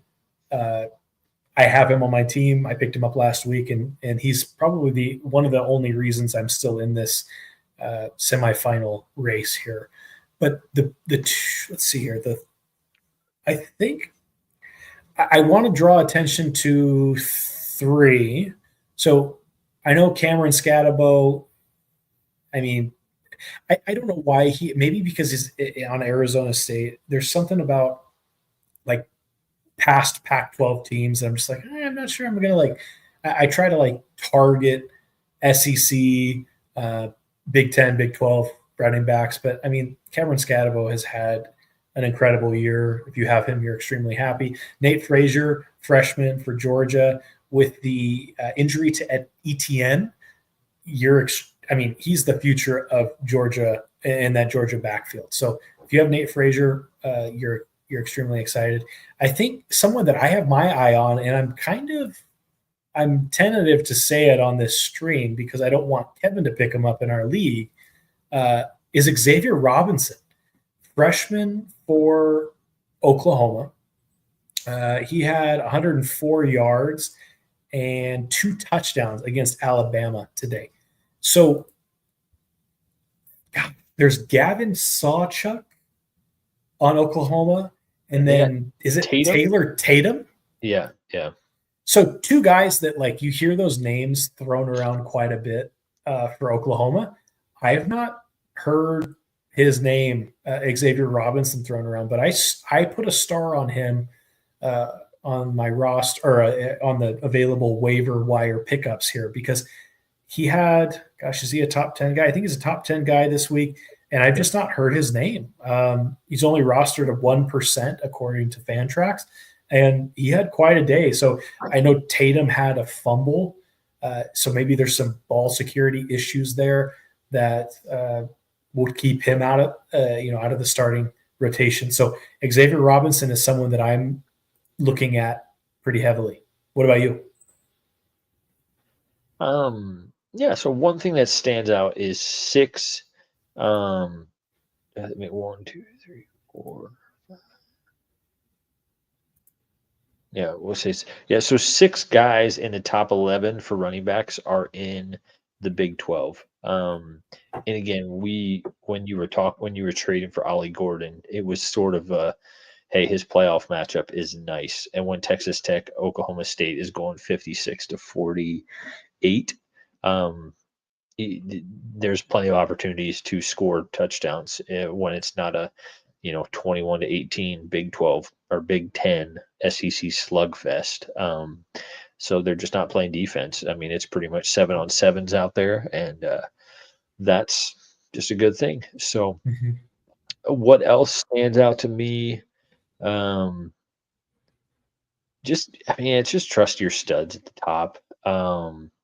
It's good to see Isaac Brown back. I know we talked about that last week. It seems like whoever the starting running back is for Louisville, that's a good spot. And so it's just sort of one of those teams where whoever the healthy starter is, kind of like the 49ers, it's like whoever your healthy running back is on that team, you're going to start that guy, sort of no matter what, and hope that they stay healthy. Um, and so, yeah, he's back in the lineup this week and kind of back to what he does: 93 yards, 2 touchdowns. Um, Caleb Johnson, good week. No real disappointments. I mean, a lot of the names you see are the guys that we expected to be good. A couple flyers there. I think that's a good call on you. I don't know. Oklahoma's been just a weird. It's hard to get a read on them this year. Of like, I don't think anybody would have thought that Alabama was going to lose to them today. So to blow them out and to that guy to get some yards, it's like I don't know. I don't know what happened in that game. I didn't really watch much of that game, but yeah, just an interesting. Definitely, like you said, I think you are in an interesting position to evaluate your roster, and you kind of get a head start on free agents. So like again, I'm not saying drop everybody if you're still in the playoffs. You obviously have a good team, but maybe some key players of like, hey, this guy's available, and if I wait until August, he's not going to be available. So again, you're going to have to go down through your lineup and decide, hey, is this guy have a better upside next year, whether I win the championship or not, or does this guy, so that I would say since you're in the championship, hopefully, or those of you out there in championships this week and still able to make waiver claims, you want to win your championship. That's obviously the most important, but also you have a unique ability to still pick up players that the rest of us don't. And so take advantage of that. Mhm. Um, Yeah, okay, speaking of that, go so ahead. just to throw in there are two guys on my team currently that I would be willing to drop, one more than another. So Quentin Skinner for Kansas, I picked him up last week. He's been pretty consistent for Kansas. He dropped a 0 today, so I already put in a waiver wire or a claim for somebody else to drop him. And then the other one is Kai Robichaux for the running back for Boston College. He's a stud, but he's also a senior, and so I'm thinking about potentially dropping him and picking someone else up. And so Hmm. I would be interested in hearing what would be a wise, because you're exactly right. Like, I want to win, so I don't want to drop guys that will help me win next week if I make it through this week. But I also want to prepare for next year if I can, and get some guys that maybe because I'm still in the league, I'm able to pick up that won't be available when waivers open up again. So I would be Yeah. interested in hearing. Well, I made note of that, and maybe when we evaluate your team, hopefully for a playoff contention next week, we will be able to get into that, or at the very least, the end of the pod, we'll discuss that. So, um, yeah, let's go to wide receivers. Um, it's always great. Like it just feels good to be right when you're posting stuff on the internet. It doesn't feel so great when you're wrong. I know last week on the podcast I said confidently like trust your Alabama guys. They're gonna roll this week, and then Auburn probably pumped the brakes, and I was just dead wrong. Like both of those were complete opposite of what they are. So we're wrong a lot. It feels good to be right from time to time, and so I love seeing Eli Pancol, 41 points, 188 yards, 3 touchdowns. I was not able to pick him up. I got outbid in our league, but he's had a good year. And again, it's awesome to see guys show up when you need them the most. On the flip side, guys get disappointed when their players don't show up. So awesome to see him having a great game. One thing of note. Obviously, the Ryan Williams was a little bit of a disappointment, not on here. Also, Ibuka and Jeremiah Smith, probably you're a little disappointed if you started them. They didn't quite produce the games that you were hoping for. I think we've talked about with Ohio State, there's just so many mouths to feed. They can win the game, they can put up points, and just sometimes they might not get the touchdowns. And so, um, I think better days are ahead. You're not going to get an A+ performance from your players all the time. Ryan Williams, a little bit of a disappointing week, but that's going to happen sometime. I see, and I don't want to take all of these guys in the top 10. We've got 3 free agents in our league. So I've got Noah Thomas, who's bounced around on teams. He's been kind of on again, off again. Daryl Gill and Vinny Anthony. So yeah, just 3 interesting names that are available. Vinny Anthony with a sweet name, so I'll just share on him. They were down in that game, so it's possible that was just a one-off. I would say Noah Thomas is probably the one that you are feeling good about long term with Marcel Reed. He's only a junior. I could see him coming back just for, hey, let's get a shot at winning something big next year. So Noah Thomas has been good this year. I'm not sure why he's available in our league, but I'd pick because him I up dropped him. You dropped him. Did you? He was on your team? He was on my team. Oh, that's funny. Not doing a darn thing until I drop him, and then he's And for Skinner that I told you to pick up. So sorry about that. I mean, Skinner's been good. He's been consistent, and Kansas put up a lot of points. So you would think like, oh, he probably caught something, but just nada. What are your thoughts on wide receivers? Nothing that you didn't already say. I mean, Eli Painkel, like you said, for Duke.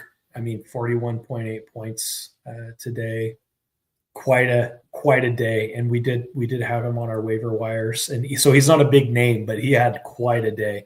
There's a screenshot of Malik Murphy flipping off the crowd, and I don't know at what point during the game that happened, but like they've got him just like flipping off the entire crowd after throwing a touchdown or something. So pretty funny / maybe not ideal, but Eli Painkel, I think he's proven to be like picked up. He's not a huge name, but the guy he's put up numbers. So I would, if he was still there, I'd be picking him up for next week. He's not. I think, let's see, Noah Thomas, like you said, Vinny Anthony is another interesting name. Jacoby George for Miami. Pretty interesting that he has emerged. It seems like the past couple of weeks, it seems like he's kind of emerged as like one of the go-to targets. He is a stud, but when you have Isaiah Horton and Restrepo on your team, it's interesting that, I mean, as we look at this list, I think it's top 25 on this list here. Restrepo and Horton are not on it, but Jacoby George is top 7. So 28 points, put up some good numbers today. So maybe, I mean, he's a senior, so he knows what he's doing out there. Cam Ward, maybe he just feels comfortable throwing to him. So other than that, I don't think there's anyone on this list that you're surprised to see. One thing of note on that is I think with the Miami offense, we were really excited about the Miami offense this week. They had a good game, a real game. Some of your fantasy football stars didn't have quite the elite ceilings. A little bit of the Ohio State effect where, they, just many mouths to feed, and sometimes it's not going to be your week. Okay, so here's where we're at. We're in the fourth quarter. I almost feel like I'm more invested in your. I mean, I can't even look. I just can't look. I'm so invested in this, man. Like I'm staying up late when I'm tired just to. Is he on the ground right now? Is he on the ground? Is that him? I can't see the number. If that's Woody Marks, I think I've lost. If he's on the ground right now, I think I lose. He's tough as nails. I think that's him though. Dang. Let's see. Yep, it was. Dang it. Oh no. I'm gonna lose by 0.98. I don't think he's out on that one. I don't think he's out of the game on that. It didn't look like. Kevin, it just seems like that's what's going to happen tonight. I think that I just need to accept it. That's brutal, man. Okay, so let's pivot. I was just about to say Marks is up to 12 points, so you need 3 points. Thanks for drawing attention to it. Man.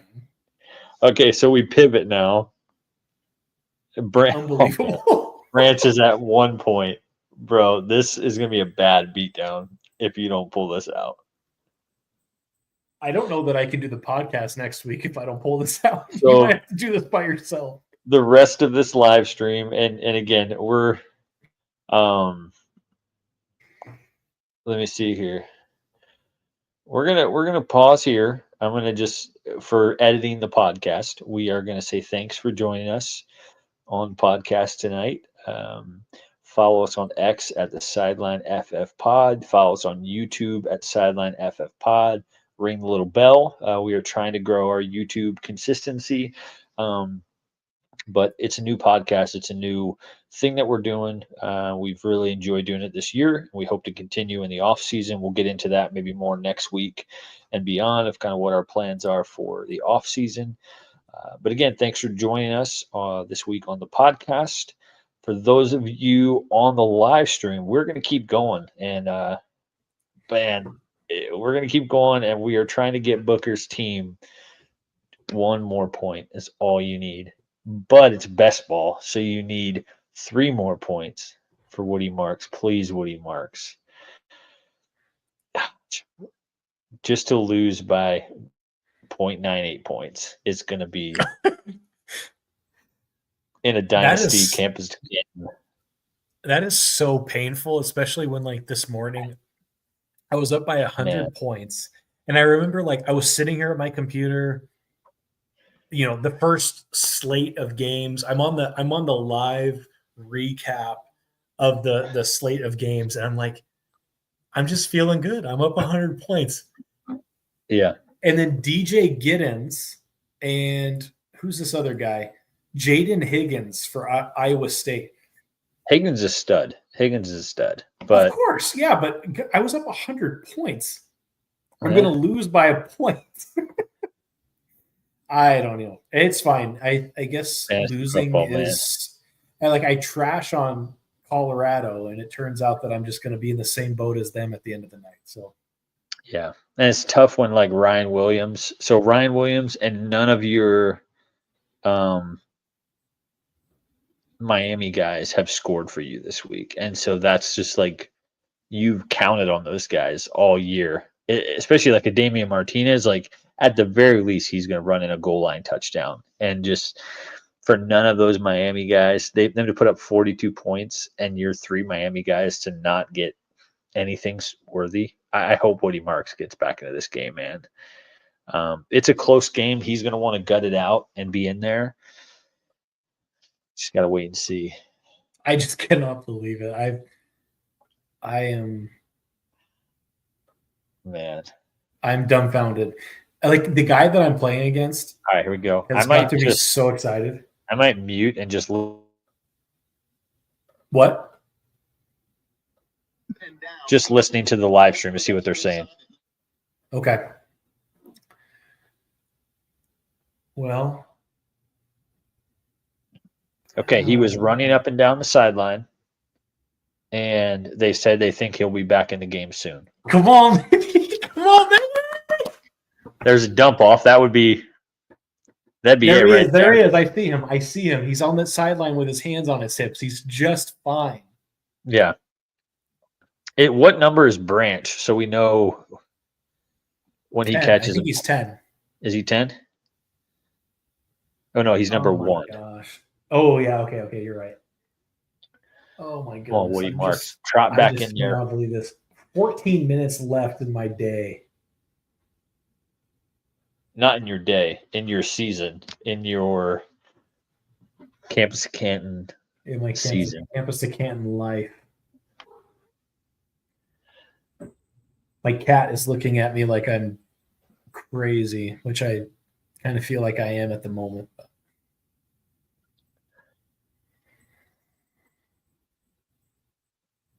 Man. Okay, Woody Marks is back in the game. Let's go. He's back. Okay, let's see what happens here. Come on, baby. I'm about to go crazy if this guy. I think he just needs to catch a ball out of the backfield, and we're in business. Right? Doesn't he just need to catch a ball? And I'm He like, needs 3 good. points. I don't know what his numbers are at, but he needs 3 points. So like a catch for maybe 18 yards or a couple runs, just anything. So Oh my goodness. And it's against UCLA too. Like freaking UCLA.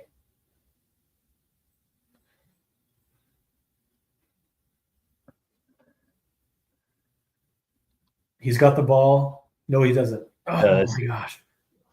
Was he in there though? Was he in there? He's in there. He's in there. He's in there. Okay. Okay, so right now USC is down 9-13 to UCLA in the Rose Bowl. I feel like if USC wants back in this game, Woody Marks is a part of that game plan because he's been solid this whole year. Oh yeah, yeah.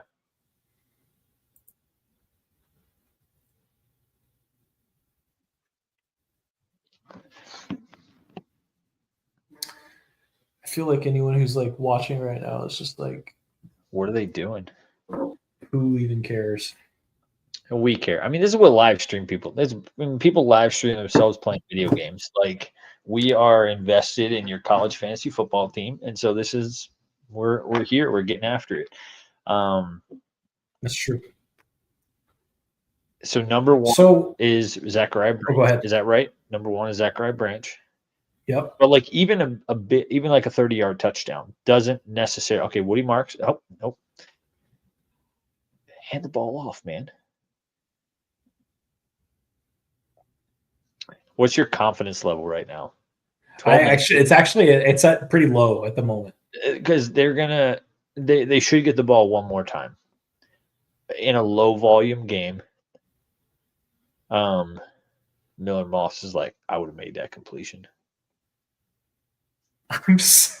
You would think freshman quarterback, you're going to hand it off, you're going to dump it off to your PPR running back. That's what you're thinking here. Yeah. But this is USC. Now you're going to run it 2nd and 10. UCLA knows that. Come on, Woody. Okay, so what's he up to here? Because it will matter on his yard. So he's currently at. He looked okay there. He didn't look like, huh? So he's at 50. He's at 54 rush yards and 25 reception yards. So yeah, okay. So he lost a point there. Cool.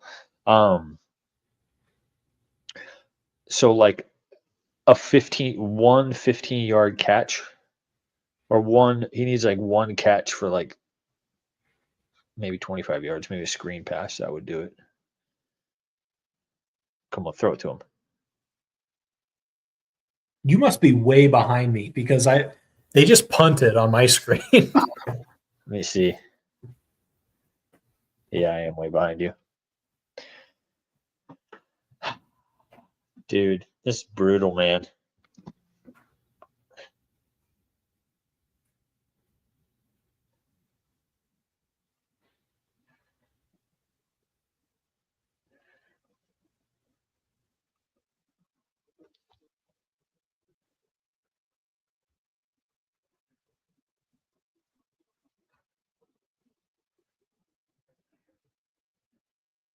Yeah. Yeah, this is pretty brutal.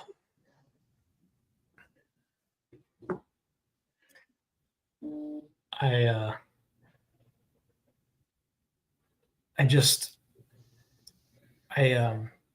feel like I am just being undone here on live stream in front of 56 people. So remember, it's not 56 people.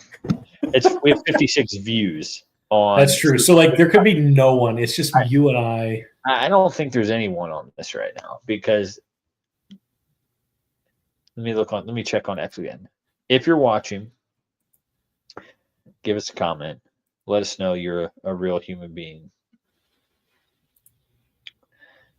But yeah, on X, we're showing 55 views. this shows live. Well, this shows live viewers. I just don't buy that we have 55 views and we have 56 live viewers, and nobody's commenting or saying a thing. Let's just, again, we are 2 hours into this thing. We're trying to get Woody Marks 3 more points. 3 more points gets Jared Booker in the championship game, campus of Canton. We are starting a listener league next year. If you want one of those spots and you're just a real human being out there, go ahead and comment Woody 3 more in the chat. There is no chat. In the comments on this post, Woody 3 more. Woody, the number 3 more. Let's get these 3 more points that we need. I'm gonna go ahead and post that. Show the fine folks what's to be done here. Do it.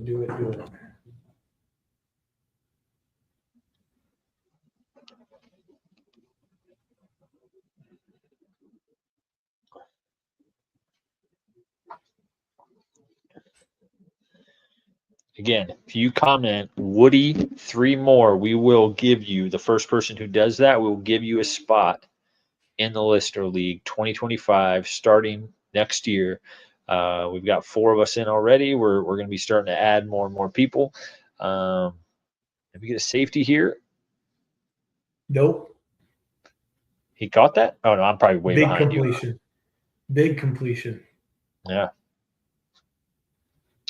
The problem is UCLA takes the lead here. They're just going to keep. That was a heck of a catch. Wow, he pulled that thing out of the air. Am I way behind you still? Not way, but you are behind me. Yeah.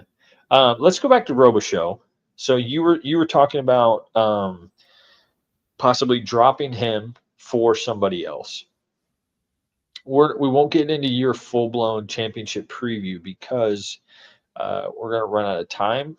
We're running out of energy, or you're not going to be in the championship game. So it won't matter. Robichaux's got Pittsburgh next week. They are the 111th defense. So yeah, you were talking about, should I drop him for a younger prospect next year? I probably wouldn't drop Robichaux. If you need all hands on deck to beat, if you make it next week, you need all your big guns for instance, the Oklahoma State freshman quarterback. I wouldn't drop him for that guy because Robichaux can give you over 20 points. I don't know if you're going to get that from a true freshman prospect. That'll help you next year. So in your position, I'd probably be looking to drop somebody who's underperformed on the season. That's more the type of person I would target. The Skinner for sure, drop him. I don't think you can drop Odom just because of the potential. We've been really high on Jack Endries. Somebody like that you could potentially drop. But what's Benjamin Brahmer for Iowa State? Has he done? He hasn't done for you this year? He hasn't done anything this year, but yeah, I think he's like a prospect. I think he's a prospect for next year. Yeah. That's hard. Again, campus of Canton. There goes a big sack for USC. We needed that one. All right, Woody Marks. Woody, 3 more in the comments. Spot in the Listener League if you join us. We've got one, TSP Kevin, except I'm already in the Listener League. So you're going to play fantasy football with us next year. Go ahead and comment Woody, 3 more. We need 3 more points. Woody Marks, the best way this happens is 2 catches for 10 yards, 2 little dump offs. He's a PPR machine. I hope the coaches pull Maeva aside and say, hey, we need points here. We need to go down the field. If it's not there, dump it off to Woody. If it's not there, dump it off. He's open every single play. So, honestly, 3 catches for -1 yard. I'll take it. Yep. Woody, 3 more. Come on. We need you. We need you, Woody. We need it. Oh, man. Yeah, I feel like it's hard for me to be present with you in this podcast because My We're entire fine. I've traded my Yeah. entire NFL team on campus to Canton It's is gone. I score 36 points a week. Yeah. Like I You're am all a bye week. I'm a bye week for anyone. you're very much a bye week. There's two teams in our NFL that are bye weeks, and your name is I prefer college football. Do you mind if I do this right now? Just go through your Do it. NFL. Get after it. This is his starting.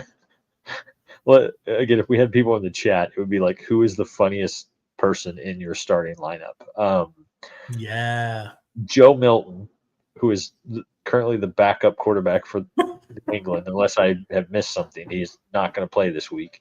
Kyle Juszczyk, which he's projected a mean, lean 1.94 points with a backup quarterback. I don't think he's hitting 1.94. Now, on the season, let's see, he's been over 1.94 1, 2, 3, 4 times. Every other time under it. Big 10 points against Seattle. He had a touchdown. So big juice. You've got Whittingham. I don't even know his Jordan Whittingham for the Rams. He had 2 big weeks. John Mechie is your super flex. That's all you need to know.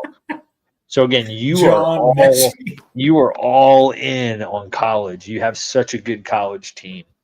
Woody Marks, we need 3 more points. 3 more. Like, for your team to not make the championship is a travesty. How good of a team travesty. Is. Let me go through my team real quick here. Go ahead. So, Woody, come on. So we're playing a best ball team. I mean, unfortunately, there are 41 players on our team, but just listen to some of these names. If you are aware and like, I don't know, even awake on Saturdays with the TV on, you know these names. Eli Holstein. So I've got, let's see here, 1, 2, 3, 4, 5, 6, 7, 8, 9 quarterbacks. Eli Holston, Nico Iamaleava for Tennessee, Avery Johnson, Kansas State, DJ Lagway, Florida, Kyle McCord, Syracuse, Jalen Milroe, Alabama, Dante Moore, Oregon, and Garrett Nussmeier, LSU, and then finally Marcel Reed for A&M. Just like some studs. At running back, I've got 1, 2, 3, 4, 5, 6, 7, 8, 9, 10, 11, 12 running backs. Dylan Sampson, he's been a top running back all year. Braylon Russell he's Arkansas. He hasn't really done anything, but I'm just waiting on him for maybe future years. Kai Robichaux. 7 yards for Woody. James Peoples, really? Yep. Kyle Monongai, Damian Martinez, Woody Marks, Justice Haynes, Ollie Gordon, Nate Frazier, Micah Bernard, and Jaden Baugh. I feel like I don't know. That's just an incredible team. Oh. All right. So before I continue here, USC is a first and goal, and this is normally a place that you would probably try to run it in. So hopefully, with a young quarterback. Oh, come on, dude! This is not everything, obviously, but like, okay, let's say USC gets 7 points here. It's gonna be 16-13. So we still have a chance at overtime. So we have a lot of possibilities here. We like this big play wide receiver. Now we run it in for our 6 points. Easy. You think so? Come on, Woody, 3 points. Let's go. He's blocking. Why is he blocking? Who's blocking? Woody Marks is blocking. For who? No, he's not. Oh, is it like a quarterback? Oh, no.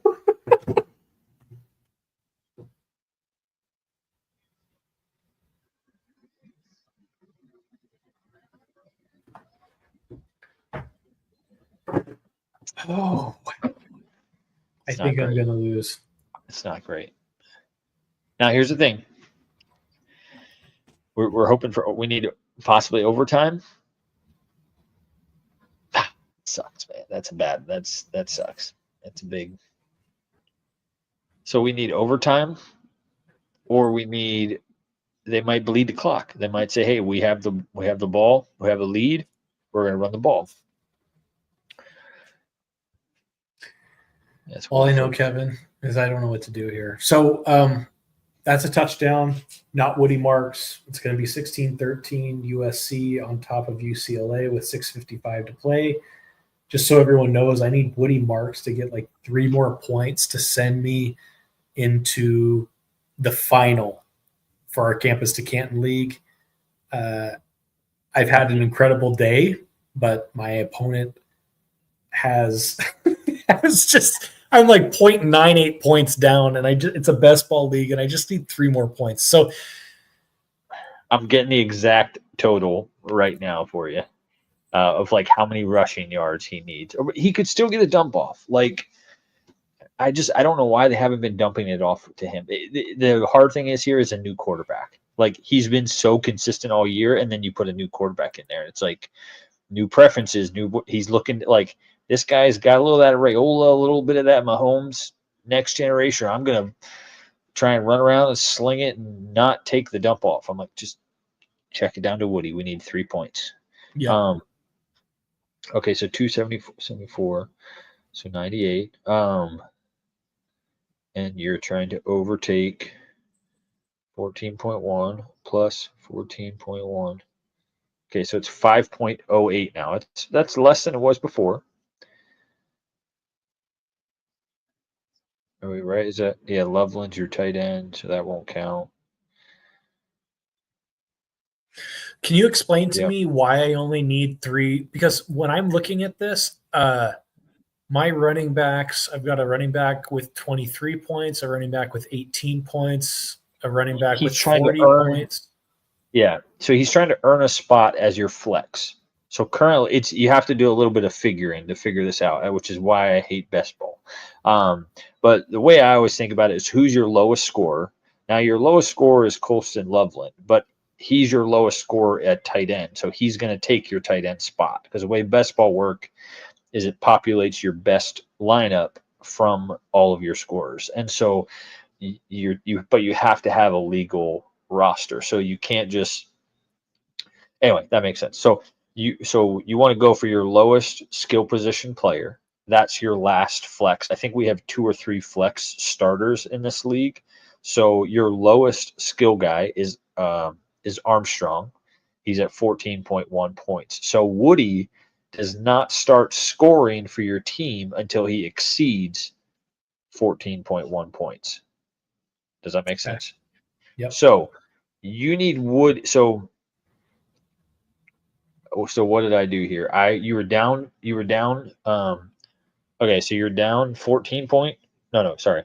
You're down 0.98 plus Armstrong is 14.1 is 15.08. So you need Woody to score 15.09. He's currently at 12.6. 12.6. So 2.48. So your best shot is a catch. A catch would give you 1 point. Then you need 14.8 yards. Now, if you get that 25, it's just going to be for 14.8 yards. Or if he gets a carry for 25 yards, couple carries for 25 yards, we need a dump off at this point, or we need overtime. The problem is, I mean, they could get a field goal here. I think overtime is what you want. Yeah. That's going to give you the biggest chance of. Yeah, that'll give you the best chance at it. Did you make the championship game last year? Oh no, I didn't even make the playoffs. I had quite a team. I didn't even make the playoffs.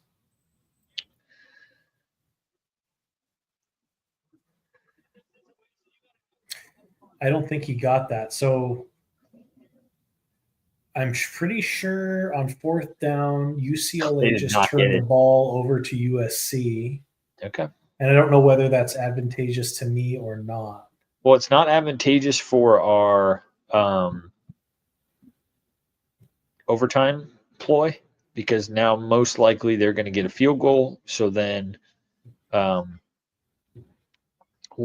Honestly, we just need a Woody Marks touchdown here. Let's just leave no doubt.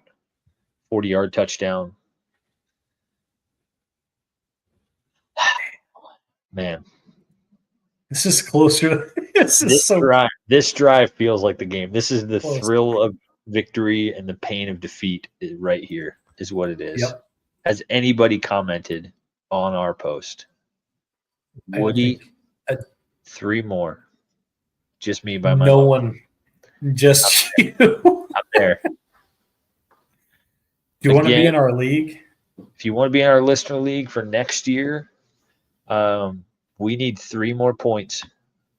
No, we don't. We need 2.49 points for Woody Marks. So we're down to 2.49 points to get Mr. Jared Booker into our championship game. We're coming down the wire here. We just need a catch. We need just a couple dump offs. They're running the ball.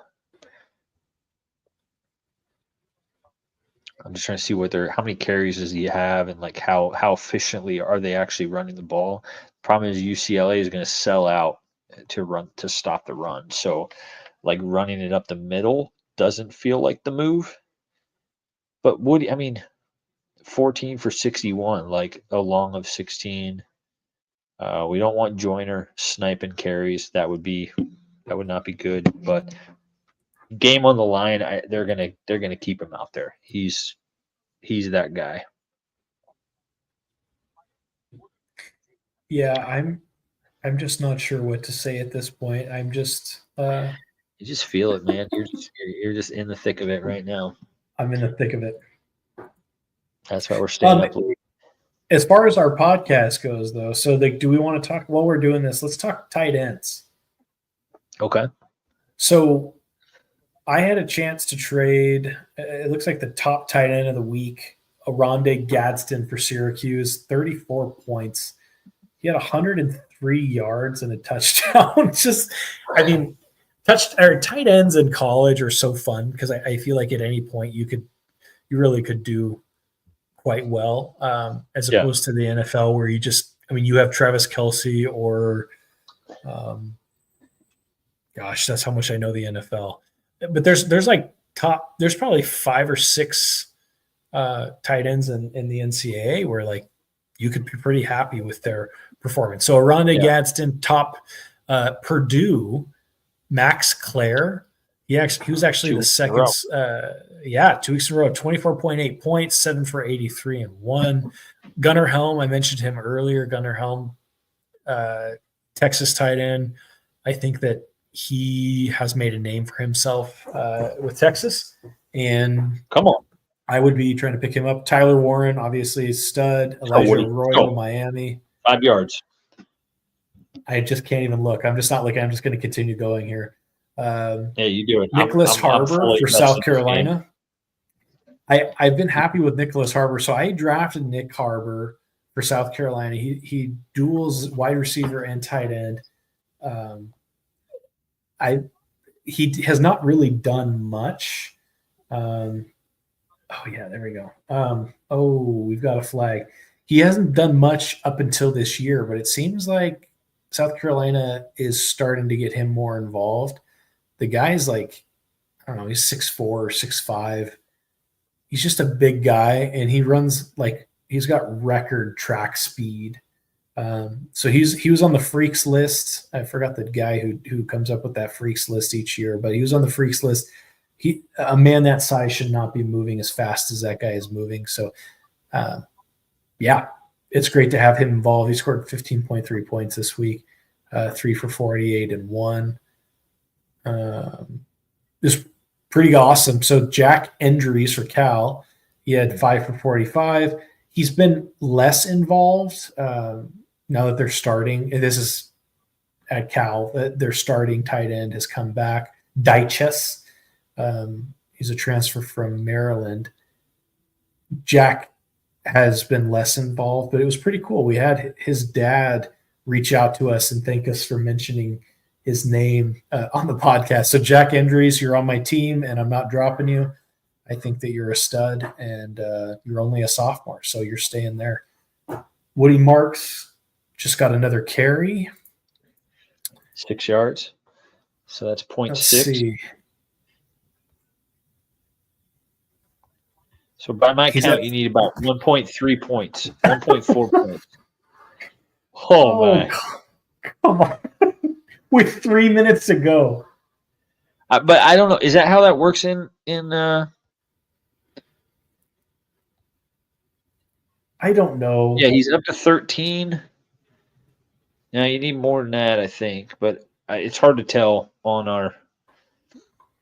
Just need to break one here. They should keep running the ball if Lincoln Riley has. Of course, they're not going to keep running the ball.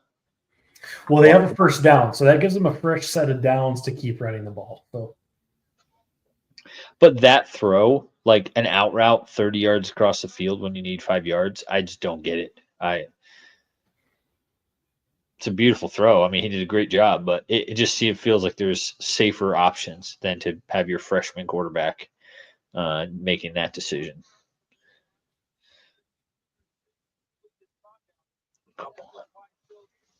Come on, Woody. oh, just 2 yard and a half, 2 yards.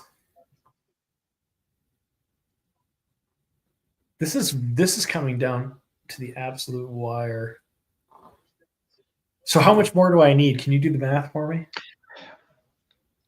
Okay, you're at 13.6. You're so close to breaking the 14.1. You're at 13.6. So we really need a catch. Because like every yard is like a point. 10 yards is 1 point. So yeah. So like if we get, what did we say we need? We need 15 point. I think you need 1.38. So like, I mean, that could be like, that's 14 yards. Yeah, if he gets 14 yards, but you're so close to the end zone. That's a problem here that we're up against. Yeah. Like he has to finish this, otherwise I'm done. Pretty much. But I'm like, I don't know how you drop back and throw the ball here. Like 2nd and 8, run the ball. 3rd and 3, run the ball. Like, there's no advantage to throwing the ball in this situation.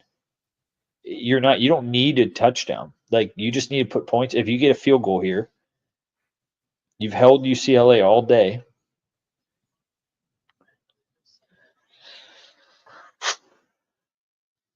Another 3 yards, 4 yards. This is stressful, man. I'm gonna freaking lose by This isn't even my team, and I'm stressed out. Woody's a stud. He just keeps going forward. Okay, I think so. 3 yards, so point minus 0.3. So you're at like 1.08 right now. So you need like 10 yards. They just got to keep handing it off. Just give us.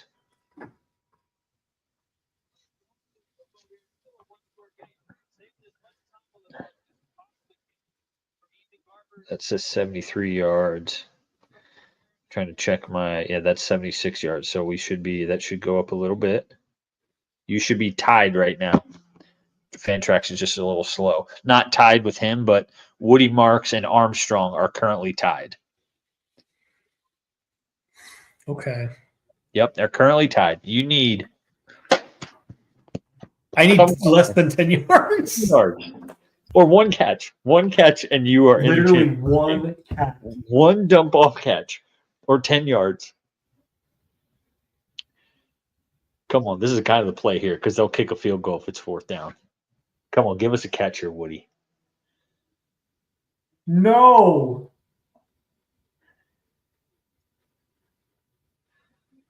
Penalty, or what was it? You're ahead of me. He just didn't. He threw it. It's just a bad decision. Burn clock. But hey, we still got overtime. That's a piss poor decision. That is a piss poor decision. I shouldn't say that on our live stream, but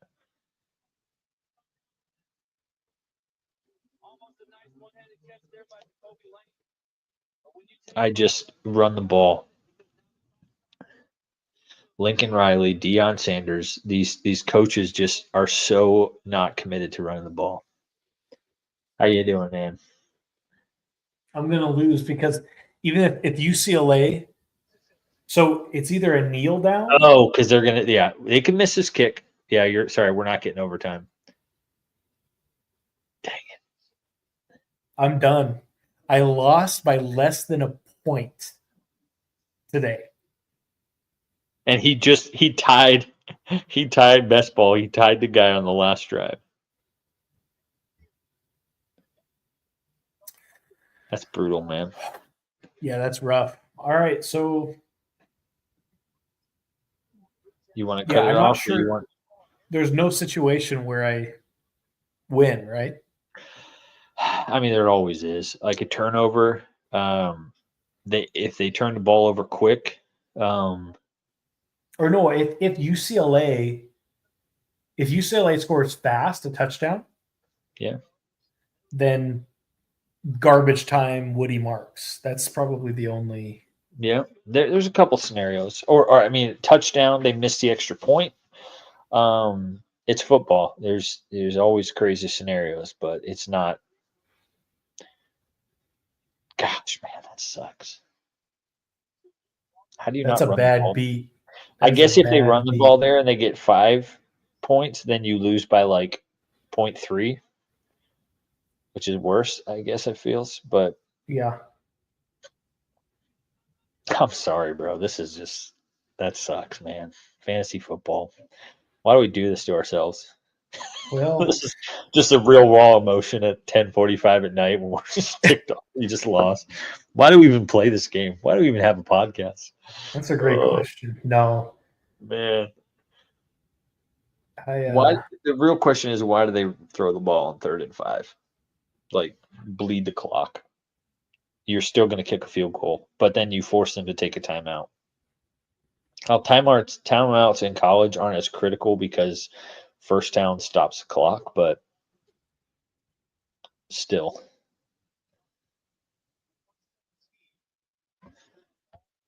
Now they're going to try and throw the ball. If they go 4 and out, they might still hand it off to Woody a couple times. So we still got a chance. do you think so? I think so. I think it's possible. Oh, I didn't know. Is Eric Bieniemy the OC or the head coach for UCLA? I didn't know that. I don't know. I have tunnel vision right now, so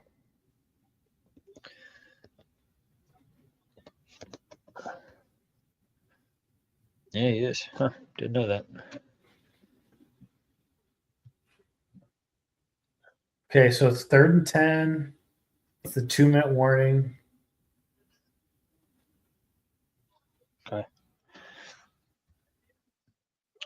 Yeah, do they kneel down or do they run the ball a couple times? Try to get a first down, then kneel it. If you can get 1 first down,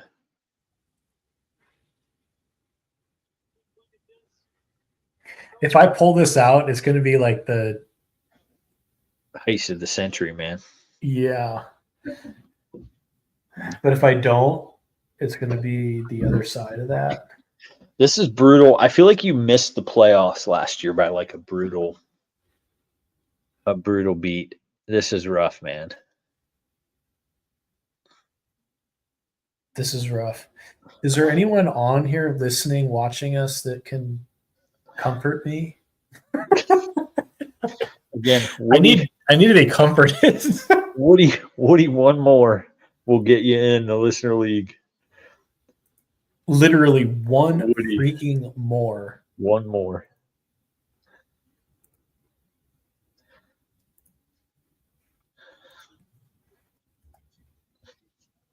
One more point. Just one little dump off. I don't think Maeva, but he has 4 catches. He's throwing him the ball. Bro, are you gonna cry if you get this 1 point? I might weep on live stream. This is wild. I'll be right back. Okay. grab me a couple more cashews. This is crazy. Oh man. So I know probably no one is just now joining us, but I am less than a point away from. I've got Woody Marks, and all he needs is either 10 more yards or one more catch for me to go to the finals next week, because I am less than a point away from advancing. So if you're watching the UCLA USC game, I need you to pull for Woody Marks right now. Come on. Man. What do you think, Ryan? I want to like call Ryan and get him on the phone right now. I'm like, dude, how you doing over there? He's probably doing. He traded. It's crazy because you guys both traded for.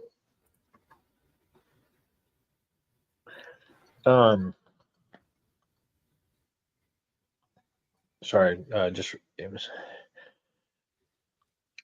you traded for Ollie Gordon and Loveland. He traded for RJ Harvey and Higgins, both in the last week of the trade deadline. So, like, just how this matchup is playing out is why we play the game.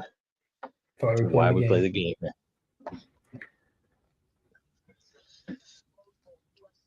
Okay, so if USC has to get a first down to run this clock out, because UCLA has. Oh, they're going to go for it. Yeah, they have to go for it.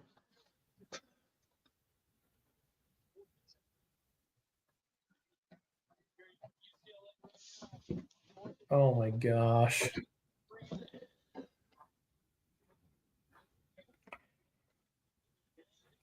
If I don't get this, Kevin, I might need to. You may just have to wrap up the podcast on your own.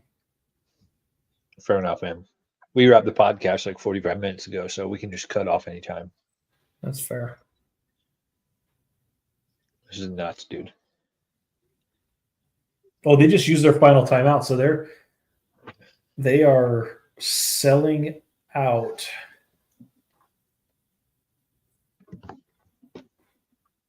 So just to talk this over, my best case scenario here is they punt it, because to run out the time, UCLA or USC theoretically would need a first down. Yeah. Or you need Woody Marks to catch like one ball for positive yards. He's not going to do that though, right? They're not going to throw the ball. They might throw like a little dump off. They threw it on 3rd and 5. They might do a little dump off. If they like sell out to stop the run, they might do like a little. It's unlikely, but yeah. Or you need 10 points, so you need a first down. You need a 10-yard run.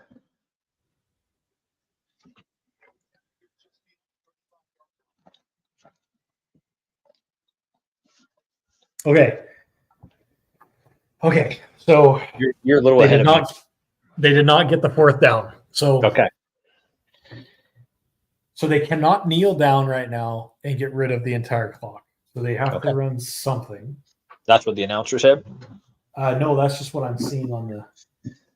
Yeah. Now they could kneel downs and then try and kick a field goal, but I don't think they do that. I think they run the ball. We need one carry for 6 yards, one carry for 4 yards. Then you win. That's it. That's like Woody Marks is an absolute stud. Okay. Let's go. Oh no, they're kneeling down. They're kneeling down.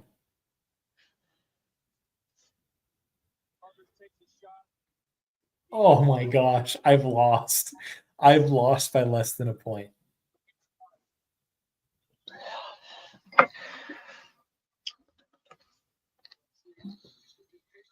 Sorry, bro. Did you see that Marcel Reed drop? Overtime touchdown pass drop too? No. Just so many what things. Happened there?